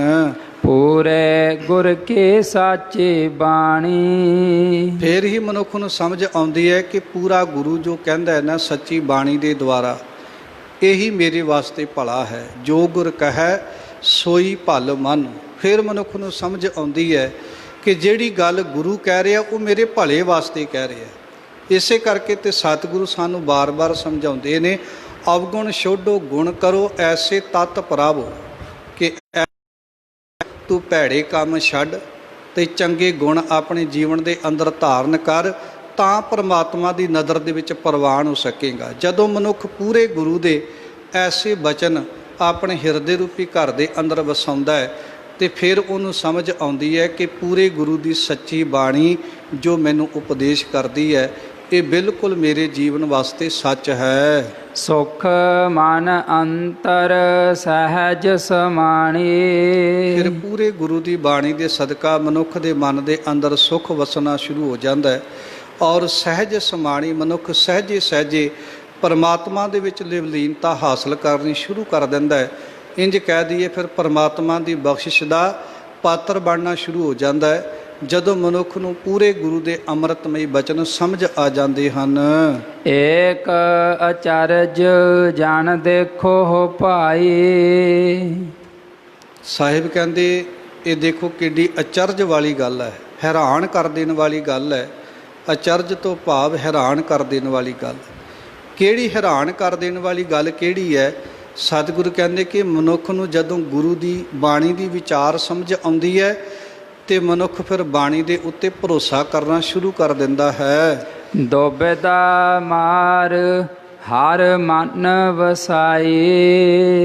ਫਿਰ ਗੁਰੂ ਤੇ ਭਰੋਸਾ ਕਰਨ ਵਾਲਾ ਮਨੁੱਖ ਜਿਹੜਾ ਉਹ ਦੁਬਿਧਾ ਮਾਰ ਕੇ ਮਨ ਵਿੱਚ ਦੋ ਵਿਚਾਰਾਂ ਕਿ ਇੰਜ ਕਰਾਂ ਜਾਂ ਨਾ ਕਰਾਂ, ਇੰਜ ਕਹਿ ਦਈਏ, ਫਿਰ ਸਤਿਗੁਰੂ ਕਹਿੰਦੇ ਉਹ ਮਨੁੱਖ ਦੁਬਿਧਾ ਮਾਰ ਹਰੀ ਨੂੰ ਆਪਣੇ ਮਨ ਦੇ ਵਿੱਚ ਵਸਾ ਲੈਂਦਾ। ਆਪਣੇ ਮਨ ਵਿੱਚ ਇੱਕ ਵਿਚਾਰ ਧਾਰਨ ਕਰ ਲੈਂਦਾ ਕਿ ਧਰ ਜੀਅੜੇ ਇੱਕ ਟੇਕ ਤੂੰ ਲਾਹੇ ਬਿਡਾਣੀ ਆਸ, ਨਾਨਕ ਨਾਮ ਧਿਆਈਐ ਕਾਰਜ ਆਵੈ ਰਾਸ। ਦੁਬਿਧਾ ਨਾ ਪੜੋ, ਹਰ ਬਿਨ ਹੋਰ ਨਾ ਪੂਜੋ, ਮੜੈ ਮਸਾਣ ਨਾ ਜਾਏ। ਇਹ ਵੀ ਇੱਕ ਦੁਬਿਧਾ ਹੈ। ਜਦੋਂ ਗੁਰਦੁਆਰੇ ਨੂੰ ਤੁਰ ਕੇ ਆਉਂਦੀ ਹੋਈਏ ਨਾ, ਰਸਤੇ ਵਿੱਚ ਕੋਈ ਕਬਰ ਆਉਂਦੀ ਹੋਵੇ, ਕੋਈ ਪੀਰਖਾਨਾ ਆਉਂਦਾ ਹੋਵੇ, ਤੇ ਮਨੁੱਖ ਦੇ ਮਨ ਵਿੱਚ ਦੋ ਵਿਚਾਰਾਂ ਪੈਦਾ ਹੋ ਜਾਂਦੀਆਂ। ਇੱਥੇ ਵੀ ਚਲਦਿਆਂ ਮੱਥਾ ਟੇਕਾਂ ਜਾਂ ਨਾ ਟੇਕਾਂ, ਇੱਥੇ ਚਲਦਿਆਂ ਸੀਸ ਝੁਕਾਵਾਂ ਜਾਂ ਨਾ ਝੁਕਾਵਾਂ। ਇਹ ਦੁਬਿਧਾ ਹੈ, ਕਿਉਂਕਿ ਇੱਕ ਪਾਸੇ ਉਹਨੂੰ ਆਪਣੇ ਗੁਰੂ ਦੇ ਬਚਨ ਚੇਤੇ ਆਉਂਦੇ ਨੇ ਕਿ ਸਾਡਾ ਗੁਰੂ ਤੇ ਕਹਿੰਦਾ ਹੈ ਕਿ ਇੱਕ ਦੇ ਉੱਤੇ ਟੇਕ ਰੱਖਣੀ, ਇੱਕ ਤੇ ਭਰੋਸਾ ਰੱਖਣਾ, ਤੇ ਇਹ ਤੇ ਫਿਰ ਦੂਜਾ ਹੋ ਗਿਆ ਨਾ। ਇੱਥੇ ਮੱਥਾ ਟੇਕਾਂ ਜਾਂ ਨਾ ਟੇਕਾਂ, ਸੀਸ ਝੁਕਾਵਾਂ ਜਾਂ ਨਾ ਝੁਕਾਵਾਂ, ਤੇ ਫਿਰ ਹੁੰਦਾ ਕੀ ਹੈ, ਜੇ ਤੇ ਹੋਵੇ ਗੁਰੂ ਨਾਲ ਪਿਆਰ, ਤੇ ਫਿਰ ਗੁਰੂ ਦੀ ਵਿਚਾਰ ਵਾਲੀ ਮੱਤ ਜਿਹੜੀ ਹੈ ਨਾ ਉਹ ਪ੍ਰਬਲ ਹੋ ਜਾਂਦੀ ਹੈ। ਫਿਰ ਮਨ ਵਿੱਚ ਵਿਚਾਰ ਆਉਂਦੀ ਹੈ ਕਿ ਨਹੀਂ, ਮੈਂ ਤੇ ਇੱਕੋ ਤੇ ਭਰੋਸਾ ਰੱਖਣਾ, ਮੈਂ ਕਿਉਂ ਦੂਜਿਆਂ ਦੀ ਥਾਵਾਂ ਤੇ ਜਾ ਕੇ ਸੀਸ ਝੁਕਾਵਾਂ, ਮੈਂ ਕਿਉਂ ਥਾਂ ਦੇ ਉੱਤੇ ਪੱਥਰਾਂ ਦੇ ਅੱਗੇ ਮੱਥੇ ਟੇਕਾਂ। ਮੇਰੇ ਗੁਰੂ ਨੇ ਤੇ ਕਿਹਾ ਇੱਕ ਹੈ, ਇੱਕੋ ਦੇ ਅੱਗੇ ਸੀਸ ਝੁਕਾਉਣਾ, ਤੇ ਮੈਂ ਦੂਜੀ ਥਾਂ ਦੇ ਉੱਤੇ ਜਾ ਕੇ ਆਪਣਾ ਸੀਸ ਨਹੀਂ ਝੁਕਾਉਣਾ, ਕਿਉਂਕਿ ਮੈਨੂੰ ਸਮਝ ਆ ਗਈ ਕਾਹੂ ਲੈ ਪਾਹਣ ਪੂਜ ਧਰਿਓ ਸਿਰ, ਕਾਹੂ ਲੈ ਲਿੰਗ ਗਰੇ ਲਟਕਾਇਓ। ਮੈਨੂੰ ਸਮਝ ਆ ਗਈ ਕਿ ਕੂਰ ਕਿਰਿਆ ਉਰਜਿਓ ਸਭ ਹੀ ਜਗ, ਸ੍ਰੀ ਭਗਵਾਨ ਕੋ ਭੇਦ ਨਾ ਪਾਇਓ। ਮੈਨੂੰ ਤੇ ਮੇਰੇ ਗੁਰੂ ਨੇ ਭੇਦ ਸਮਝਾ ਦਿੱਤਾ ਹੈ ਕਿ ਤੂੰ ਮੱਥਾ ਕਿੱਥੇ ਟੇਕਣਾ ਹੈ। ਫਿਰ ਸਤਿਗੁਰ ਕਹਿੰਦੇ ਦੁਬਿਧਾ ਮਾਰ, ਉਹ ਦੁਬਿਧਾ ਆਪਣੇ ਮਨ ਵਿੱਚੋਂ ਖਤਮ ਕਰ ਲੈਂਦਾ, ਹਰ ਮਨ ਵਸਾਈ ਤੇ ਹਰੀ ਪਰਮਾਤਮਾ ਨੂੰ ਆਪਣੇ ਮਨ ਵਿੱਚ ਵਸਾ ਲੈਂਦਾ ਹੈ। ਨਾਮ ਅਮੋਲਕ ਨਾ ਪਾਇਆ ਜਾਏ। ਹੁਣ ਪਰਮਾਤਮਾ ਦੇ ਅੰਮ੍ਰਿਤਮਈ ਨਾਮ ਨੂੰ ਧਨ ਦੇ ਕੇ ਨਹੀਂ ਖਰੀਦਿਆ ਜਾ ਸਕਦਾ, ਪੈਸੇ ਦੇ ਕੇ ਨਹੀਂ ਖਰੀਦਿਆ ਜਾ ਸਕਦਾ। ਕਈ ਐਸੇ ਮਨੁੱਖ ਵੇਖੇ ਨੇ ਜਿਹੜੇ ਦੁਨਿਆਵੀ ਤੌਰ ਦੇ ਉੱਤੇ ਬੜੇ ਧਨਵਾਨ ਨੇ, ਉਹਨਾਂ ਨੇ ਆਪਣੇ ਘਰਾਂ ਦੇ ਅੰਦਰ ਗੁਰੂ ਗ੍ਰੰਥ ਸਾਹਿਬ ਜੀ ਦਾ ਪ੍ਰਕਾਸ਼ ਵੀ ਕਰ ਲਿਆ, ਗੁਰੂ ਨੂੰ ਆਪਣੇ ਕੋਲ ਵੀ ਲੈ ਕੇ ਚਲਾ ਗਏ। ਵੈਸੇ ਤੇ ਅੱਜ ਕੱਲ੍ਹ ਜੇ ਕੋਈ ਸਾਡੇ ਕੋਲ ਆ ਕੇ ਪੁੱਛਦਾ ਹੈ ਨਾ ਕਿ ਅਸੀਂ ਆਪਣੇ ਘਰ ਦੇ ਅੰਦਰ ਗੁਰੂ ਗ੍ਰੰਥ ਸਾਹਿਬ ਜੀ ਦਾ ਪ੍ਰਕਾਸ਼ ਕਰਨਾ, ਤੇ ਅਸੀਂ ਪਹਿਲਾ ਸ਼ਬਦ ਇਹ ਪੁੱਛੀਦਾ ਕਿ ਤੁਸੀਂ ਅੰਮ੍ਰਿਤ ਛਕਿਆ। ਕਈ ਤੇ ਮੈਂ ਐਸੇ ਪਰਿਵਾਰ ਵੇਖੇ ਜਿਨ੍ਹਾਂ ਨੇ ਅੱਗੋਂ ਇਹ ਵਚਨ ਕਹਿ ਦਿੱਤੇ, ਨਹੀਂ ਜੀ ਅਸੀਂ ਅੰਮ੍ਰਿਤ ਨਹੀਂ ਛਕਿਆ, ਪਰ 30 ਸਾਲਾਂ ਤੋਂ ਸਾਡੇ ਘਰ ਗੁਰੂ ਸਾਹਿਬ ਜੀ ਦਾ ਪ੍ਰਕਾਸ਼ ਹੈ। ਕੋਈ ਕਹਿੰਦਾ 40 ਸਾਲ ਤੋਂ। ਤੇ ਮੈਂ ਉਹਨਾਂ ਨੂੰ ਇੱਕ ਬੇਨਤੀ ਕਹਿੰਦਾ ਹੁੰਦਾ ਕਿ ਤੁਸੀਂ 40 ਸਾਲ ਤੋਂ ਗੁਰੂ ਨੂੰ ਤੇ ਕੋਲ ਰੱਖ ਲਿਆ, ਪਰ ਅੰਮ੍ਰਿਤ ਨਾ ਛਕ ਕੇ ਆਪ ਤੋਂ ਗੁਰੂ ਤੇ ਕਰੋੜਾਂ ਕੋਹ ਦੂਰ ਬੈਠੇ ਰਹੇ। ਇੱਕ ਉਹ ਮਨੁੱਖ ਨੇ ਜਿਹੜੇ ਗੁਰੂ ਬਾਹਰੀ ਤੌਰ ਤੇ ਬੜਾ ਦੂਰ ਹੈ, ਉਹਨਾਂ ਦੇ ਕੋਲ ਘਰ ਤੋਂ ਗੁਰਦੁਆਰਾ ਬੜੀ ਦੂਰ ਹੈ, ਪਰ ਅੰਮ੍ਰਿਤ ਛਕ ਕੇ ਉਹ ਗੁਰੂ ਦੇ ਬੜੇ ਕਰੀਬ ਹੋ ਗਏ। ਇੱਕ ਉਹ ਮਨੁੱਖ ਨੇ ਜਿਨ੍ਹਾਂ ਨੇ ਗੁਰੂ ਨੂੰ ਬਿਲਕੁਲ ਆਪਣੇ ਕਰੀਬ ਲੈ ਆਂਦਾ, ਆਪਣੇ ਘਰ ਲੈ ਆਂਦਾ, ਪਰ ਸਾਰੀ ਜ਼ਿੰਦਗੀ ਉਹ ਗੁਰੂ ਤੋਂ ਦੂਰ ਹੀ ਬੈਠੇ ਰਹੇ। ਉਹ ਤੇ ਫਿਰ ਬਾਹਰੀ ਤੌਰ ਦੇ ਉੱਤੇ ਦਿਖਾਵਾ ਹੀ ਕਰਦੇ ਰਹੇ ਕਿ ਸਤਿਗੁਰੂ ਜੀ ਸਾਡਾ ਤੁਹਾਡੇ ਨਾਲ ਬਹੁਤ ਪਿਆਰ ਹੈ। ਹੁਣ ਇਹ ਸਾਧ ਸੰਗਤ ਜਿਹੜਾ ਪਿਆਰ ਹੈ ਨਾ ਪਰਮਾਤਮਾ ਦੇ ਨਾਮ ਵਾਲਾ, ਇਹ ਪੈਸੇ ਦੇ ਕੇ ਧਨ ਦੇ ਕੇ ਨਹੀਂ ਖਰੀਦਿਆ ਜਾ ਸਕਦਾ। ਇਹ ਪਿਆਰ ਤੇ ਕੇਵਲ ਸਤਿਗੁਰੂ ਕਹਿੰਦੇ ਨਾਮ ਅਮੋਲਕ ਨਾ ਪਾਇਆ ਜਾਏ। ਇਹ ਕਿਵੇਂ ਪ੍ਰਾਪਤ ਹੋਵੇਗਾ? ਸਤਿਗੁਰੂ ਅਗਾਂਹ ਸਮਝਾਉਂਦੇ ਨੇ। ਗੁਰ ਪ੍ਰਸਾਦ ਵਸੈ ਮਨ ਆਏ। ਇਹ ਤੇ ਗੁਰੂ ਦੀ ਕਿਰਪਾ ਦੇ ਸਦਕਾ ਹੀ ਮਨ ਵਿੱਚ ਆ ਕੇ ਇਹ ਪਿਆਰ ਜਿਹੜਾ ਇਹ ਵਸ ਸਕਦਾ ਹੈ। ਗੁਰੂ ਕਿਰਪਾ ਕਰੇ ਤੇ ਐਸੀਆਂ ਬਰਕਤਾਂ ਦਾ ਮਨੁੱਖ ਪਾਤਰ ਬਣ ਸਕਦਾ ਹੈ। ਸਭ ਮਹਿ ਵਸੈ ਪ੍ਰਭ ਏਕੋ ਸੋਏ। ਸਾਹਿਬ ਕਹਿੰਦੇ ਸਾਰਿਆਂ ਦੇ ਹਿਰਦੇ ਰੂਪੀ ਘਰ ਦੇ ਅੰਦਰ ਇੱਕ ਪਰਮਾਤਮਾ ਵਸਦਾ ਹੈ, ਇੱਕ ਨਿਰੰਕਾਰ ਵਸਦਾ ਹੈ, ਇੱਕ ਪਰਮੇਸ਼ਰ ਵਸਦਾ ਹੈ। ਪਰ ਇਸ ਗੱਲ ਦੀ ਸਮਝ ਕਿਸ ਮਨੁੱਖ ਨੂੰ ਆਉਂਦੀ ਹੈ ਕਿ ਸਭ ਮੈਂ ਜੋਤ, ਜੋਤ ਹੈ ਸੋਈ। ਕਿਹੜਾ ਮਨੁੱਖ ਇਸ ਗੱਲ ਨੂੰ ਸਮਝ ਸਕਦਾ ਹੈ ਕਿ ਅਵਲ ਅੱਲਾ ਨੂਰ ਉਪਾਇਆ ਕੁਦਰਤ ਕੇ ਸਭ ਬੰਦੇ। ਜਿਹੜਾ ਕਿਹੜਾ ਮਨੁੱਖ ਹੈ ਜਿਸ ਨੂੰ ਇਸ ਗੱਲ ਦੀ ਸਮਝ ਆ ਸਕਦੀ ਹੈ ਕਿ ਖਾਲਕ ਖਲਕ, ਖਲਕ ਮੈਂ ਖਾਲਕ, ਖਲਕ ਵਸੈ ਰੱਬ ਮਾਹੀ। ਕਿਹਨੂੰ ਸਮਝ ਆ ਸਕਦੀ ਹੈ? ਅਗਲੇ ਬੰਦ ਦੇ ਅੰਦਰ ਗੁਰੂ ਸਾਹਿਬ ਜੀ ਸਮਝਾਉਣਾ ਕਰਦੇ ਹਨ। ਗੁਰਮਤਿ ਘਟ ਪ੍ਰਗਟ ਹੋਏ। ਪਾਤਸ਼ਾਹ ਕਹਿੰਦੇ ਕਿ ਜਿਹਨੂੰ ਗੁਰੂ ਦੀ ਮੱਤ ਦੀ ਸਮਝ ਆ ਗਈ, ਜਿਹਦੇ ਤੇ ਗੁਰੂ ਦੀ ਕਿਰਪਾ ਹੋ ਗਈ, ਉਸੇ ਨੂੰ ਇਸ ਗੱਲ ਦੀ ਸਮਝ ਆਉਂਦੀ ਹੈ ਕਿ ਪਰਮਾਤਮਾ ਜਿਹੜਾ ਹੈ ਉਹ ਕਿਤੇ ਬਾਹਰ ਨਹੀਂ, ਬਾਹਰ ਢੂੰਡਣ ਤੇ ਛੂਟ ਪਰੇ ਗੁਰ ਘਰ ਹੀ ਮਾਹੇ ਦਿਖਾਇਆ ਥਾ। ਕਿ ਰੱਬ ਕਿਤੇ ਬਾਹਰ ਨਹੀਂ, ਪਰਮਾਤਮਾ ਤੇ ਨੇਰਾ ਨਾਹੀ ਦੂਰ, ਨਿਜ ਆਤਮਾ ਰਹਿਆ ਭਰਪੂਰ। ਪਰਮਾਤਮਾ ਦੂਰ ਨਹੀਂ, ਘਟ ਘਟ ਮੈਂ ਹਰ ਜੂ ਬਸੈ, ਸੰਤਨ ਕਹਿਓ ਪੁਕਾਰ। ਪਾਤਸ਼ਾਹ ਕਹਿੰਦੇ ਕਿ ਉਹਨੂੰ ਗੁਰੂ ਦੀ ਮੱਤ ਦੇ ਸਦਕਾ ਘਟ ਪ੍ਰਗਟ ਹੋਏ ਹਿਰਦੇ ਰੂਪੀ ਘਰ ਵਿੱਚੋਂ ਹੀ ਪਰਮਾਤਮਾ ਦੇ ਦੀਦਾਰ ਹੋ ਜਾਂਦੇ ਹਨ। ਸਹਿਜ ਜਿਨ ਪ੍ਰਭ ਜਾਣ ਪਛਾਣਿਆ। ਸਹਿਜ ਸੁਭਾਅ ਜਿਨ੍ਹਾਂ ਨੇ ਗੁਰੂ ਦੇ ਚਰਨਾਂ ਦੇ ਨਾਲ ਜੁੜ ਕੇ ਆਪਣੀ ਜਾਣ ਪਛਾਣ ਬਣਾ ਲਈ। ਇੰਜ ਕਹਿ ਦਈਏ ਵੀ ਗੁਰੂ ਦੀ ਕਿਰਪਾ ਦੇ ਸਦਕਾ ਜਿਨ੍ਹਾਂ ਨੇ ਸਹਿਜੇ ਸਹਿਜੇ ਆਪਣੇ ਮਨ ਨੂੰ ਟਿਕਾ ਲਿਆ, ਸਤਿਗੁਰੂ ਕਹਿੰਦੇ ਉਹਨਾਂ ਨੂੰ ਹਿਰਦੇ ਰੂਪੀ ਘਰ ਦੇ ਵਿੱਚੋਂ ਹੀ ਰੱਬ ਦੀ ਪਹਿਚਾਣ ਵੀ ਹੋ ਗਈ ਤੇ ਸੰਸਾਰ ਵਿੱਚੋਂ ਵੀ ਉਹਨਾਂ ਨੂੰ ਸਮਝ ਆ ਗਈ। ਜੈ ਜੈ ਪੇਖੂੰ ਤਹਿ ਹਜੂਰ, ਦੂਰ ਕਤਹੂ ਨਾ ਜਾਈ, ਰਵ ਰਹਿਆ ਸਰਬੱਤਰ ਮੈਂ ਮਨ ਸਦਾ ਧਿਆਈ। ਪਾਤਸ਼ਾਹ ਕਹਿੰਦੇ ਕਿ ਜਿਨ੍ਹਾਂ ਨੂੰ ਇਸ ਗੱਲ ਦੀ ਸਮਝ ਆ ਗਈ ਉਹਨਾਂ ਦਾ ਜੀਵਨ ਕੈਸਾ ਬਣ ਜਾਂਦਾ ਹੈ। ਨਾਨਕ ਨਾਮ ਮਿਲੈ ਮਨ ਮਾਨਿਆ। ਪਾਤਸ਼ਾਹ ਕਹਿੰਦੇ ਕਿ ਇਸ ਤਰ੍ਹਾਂ ਰੱਬ ਦੇ ਨਾਲ ਪਹਿਚਾਣ ਬਣਾਉਣ ਵਾਲੇ ਮਨੁੱਖਾਂ ਦੇ ਮਨ ਵਿੱਚ ਪਰਮਾਤਮਾ ਦਾ ਨਾਮ ਵਸ ਜਾਂਦਾ ਹੈ ਤੇ ਉਹਨਾਂ ਮਨੁੱਖਾਂ ਦਾ ਮਨ ਫਿਰ ਪਰਮਾਤਮਾ ਦੇ ਨਾਮ ਦੇ ਨਾਲ ਪਤੀਜ ਜਾਂਦਾ ਹੈ। ਜਿਹਨਾਂ ਮਨੁੱਖਾਂ ਦਾ ਮਨ ਪਰਮਾਤਮਾ ਦੇ ਅੰਮ੍ਰਿਤਮਈ ਨਾਮ ਦੇ ਨਾਲ ਪਤੀਜ ਜਾਵੇ, ਜਿਹੜੇ ਮਨੁੱਖ ਪਰਮਾਤਮਾ ਦੇ ਨਾਮ ਦੇ ਨਾਲ ਜੁੜ ਜਾਂਦੇ ਨੇ, ਉਹ ਅੰਦਰੋਂ ਵੀ ਰੱਜ ਜਾਂਦੇ ਨੇ ਤੇ ਬਾਹਰੋਂ ਵੀ ਰੱਜ ਜਾਂਦੇ ਨੇ। ਉਹਨਾਂ ਦੇ ਮਨ ਵਿੱਚੋਂ ਦੁਨਿਆਵੀ ਧਨ ਦੀ ਲਾਲਸਾ ਜਿਹੜੀ ਹੈ ਉਹ ਖਤਮ ਹੋ ਜਾਂਦੀ ਹੈ। ਕੱਚਾ ਧਨ ਆ ਜਾਵੇ ਤੇ ਉਹ ਕਦੇ ਜ਼ਿਆਦਾ ਖੁਸ਼ ਨਹੀਂ ਹੁੰਦੇ, ਚਲਾ ਜਾਵੇ ਤੇ ਜ਼ਿਆਦਾ ਦੁੱਖ ਨਹੀਂ ਮਨਾਉਂਦੇ।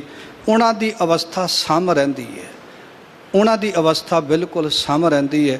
ਉਹ ਖੁਸ਼ੀ ਵੇਲੇ ਜ਼ਿਆਦਾ ਨੱਚਦੇ ਟੱਪਦੇ ਨਹੀਂ ਤੇ ਦੁੱਖ ਵੇਲੇ ਜ਼ਿਆਦਾ ਘਬਰਾਉਂਦੇ ਨਹੀਂ। ਜੇ ਫੈਕਟਰੀ ਨੂੰ ਅੱਗ ਵੀ ਲੱਗ ਗਈ ਨਾ ਤੇ ਉਹ ਕਦੇ ਭਗਤ ਨਾਮਦੇਵ ਜੀ ਦੀ ਤਰ੍ਹਾਂ ਦੁੱਖ ਨਹੀਂ ਮਨਾਉਂਦੇ। ਉਹ ਕਹਿੰਦੇ ਰੱਬ ਨੇ ਦਿੱਤੀ ਸੀ ਤੇ ਰੱਬ ਨੇ ਖੋਹ ਲਈ। ਤੇ ਜਿਹੜੇ ਕੱਚੇ ਧਨ ਦੇ ਨਾਲ ਜੁੜ ਕੇ ਬੈਠ ਜਾਂਦੇ ਨੇ ਉਹ ਆਪਣਾ ਸੰਸਾਰ ਦੇ ਉੱਤੇ ਨੁਕਸਾਨ ਵੀ ਕਰਾਉਂਦੇ ਨੇ। ਅਸਲ ਵਿੱਚ ਉਹਨਾਂ ਨੂੰ ਸੰਸਾਰ ਦੇ ਉੱਤੇ ਦੁੱਖ ਵੀ ਝੱਲਣੇ ਪੈਂਦੇ ਨੇ। ਅੱਜ ਦੇ ਮੁਬਾਰਕ ਸਮੁੱਚੇ ਸ਼ਬਦ ਦੇ ਅੰਦਰ ਧੰਨ ਗੁਰੂ ਅਮਰਦਾਸ ਮਹਾਰਾਜ ਜੀ ਨੇ ਸਾਨੂੰ ਸਮਝਾਉਣਾ ਕੀਤਾ ਕਿ ਐ ਮਨੁੱਖ ਗੁਰੂ ਦੇ ਚਰਨਾਂ ਦੇ ਨਾਲ ਜੁੜਨਾ ਕਰ, ਗੁਰੂ ਤੈਨੂੰ ਸੱਚੇ ਨਾਮ ਰੂਪੀ ਧਨ ਦੀ ਦਾਤ ਬਖਸ਼ੇਗਾ। ਐਸੀ ਦਾਤ, ਐਸਾ ਨਾਮ ਰੂਪੀ ਧਨ ਜਿਹੜਾ ਕਦੇ ਤੇਰੇ ਹਿਰਦੇ ਰੂਪੀ ਘਰ ਵਿੱਚੋਂ ਕਦੇ ਮੁੱਕ ਨਹੀਂ ਸਕੇਗਾ। ਜਿਹੜੇ ਧਨ ਦੀਆਂ ਖੁਸ਼ੀਆਂ ਤੇਰੇ ਮਨ ਦੇ ਉੱਤੇ ਸਦੀਵ ਕਾਲ ਵਾਸਤੇ ਵਸੀਆਂ ਰਹਿਣਗੀਆਂ। ਸਮੁੱਚੇ ਅੰਮ੍ਰਿਤਮਈ ਸ਼ਬਦ ਦੀ ਵਿਚਾਰ ਦੀ ਸਾਂਝ ਕਰਦਿਆਂ ਹੋਈਆਂ ਭੁੱਲਾਂ ਚੁੱਕਾਂ ਦੀ ਖਿਮਾ ਬਖਸ਼ਿਸ਼ ਕਰਨੀ ਸਾਧ ਸੰਗਤ ਅਤੇ ਸਤਿਗੁਰੂ ਪਾਤਸ਼ਾਹ ਬਖਸ਼ਣ ਯੋਗ ਹਨ। ਬਖਸ਼ ਲੈਣਾ। ਬਹੁਤ ਬਹੁਤ ਧੰਨਵਾਦ। ਇੱਕ ਵਾਰੀ ਫੇਰ ਸਾਰੀਆਂ ਰੱਬ ਵਰਗੀਆਂ ਰੂਹਾਂ ਦਾ ਜਿਨ੍ਹਾਂ ਬੜੇ ਪਿਆਰ ਵਿੱਚ ਭਿੱਜ ਕੇ ਮੇਰੇ ਸਾਹਿਬ ਦੇ ਮੁਬਾਰਕ ਚਰਨਾਂ ਦੀਆਂ ਹਾਜ਼ਰੀਆਂ ਭਰੀਆਂ ਨੇ। ਬਹੁਤ ਧੰਨਵਾਦ ਹੈੱਡ ਗ੍ਰੰਥੀ ਗਿਆਨੀ ਪ੍ਰਨਾਮ ਸਿੰਘ ਜੀ ਜੋ ਬੜਾ ਨਿੱਘਾ ਪਿਆਰ ਦੇ ਕੇ ਨਿਵਾਜਣਾ ਕਰਦੇ ਨੇ। ਪ੍ਰਿਤਪਾਲ ਸਿੰਘ ਜੀ ਕਥਾਵਾਚਕ, ਤਿੰਨਾਂ ਦਾ ਵੀ ਤਹਿ ਦਿਲ ਤੋਂ ਧੰਨਵਾਦ। ਸਰਦਾਰ ਕਰਨੈਲ ਸਿੰਘ ਨਾਭਾ ਮੈਨੇਜਰ, ਉਹਨਾਂ ਦਾ ਵੀ ਤਹਿ ਦਿਲ ਤੋਂ ਧੰਨਵਾਦ ਜੋ ਬੜਾ ਨਿੱਘਾ ਪਿਆਰ ਦੇ ਕੇ ਇਸ ਸਥਾਨ 'ਤੇ ਨਿਵਾਜਣਾ ਕਰਦੇ ਨੇ।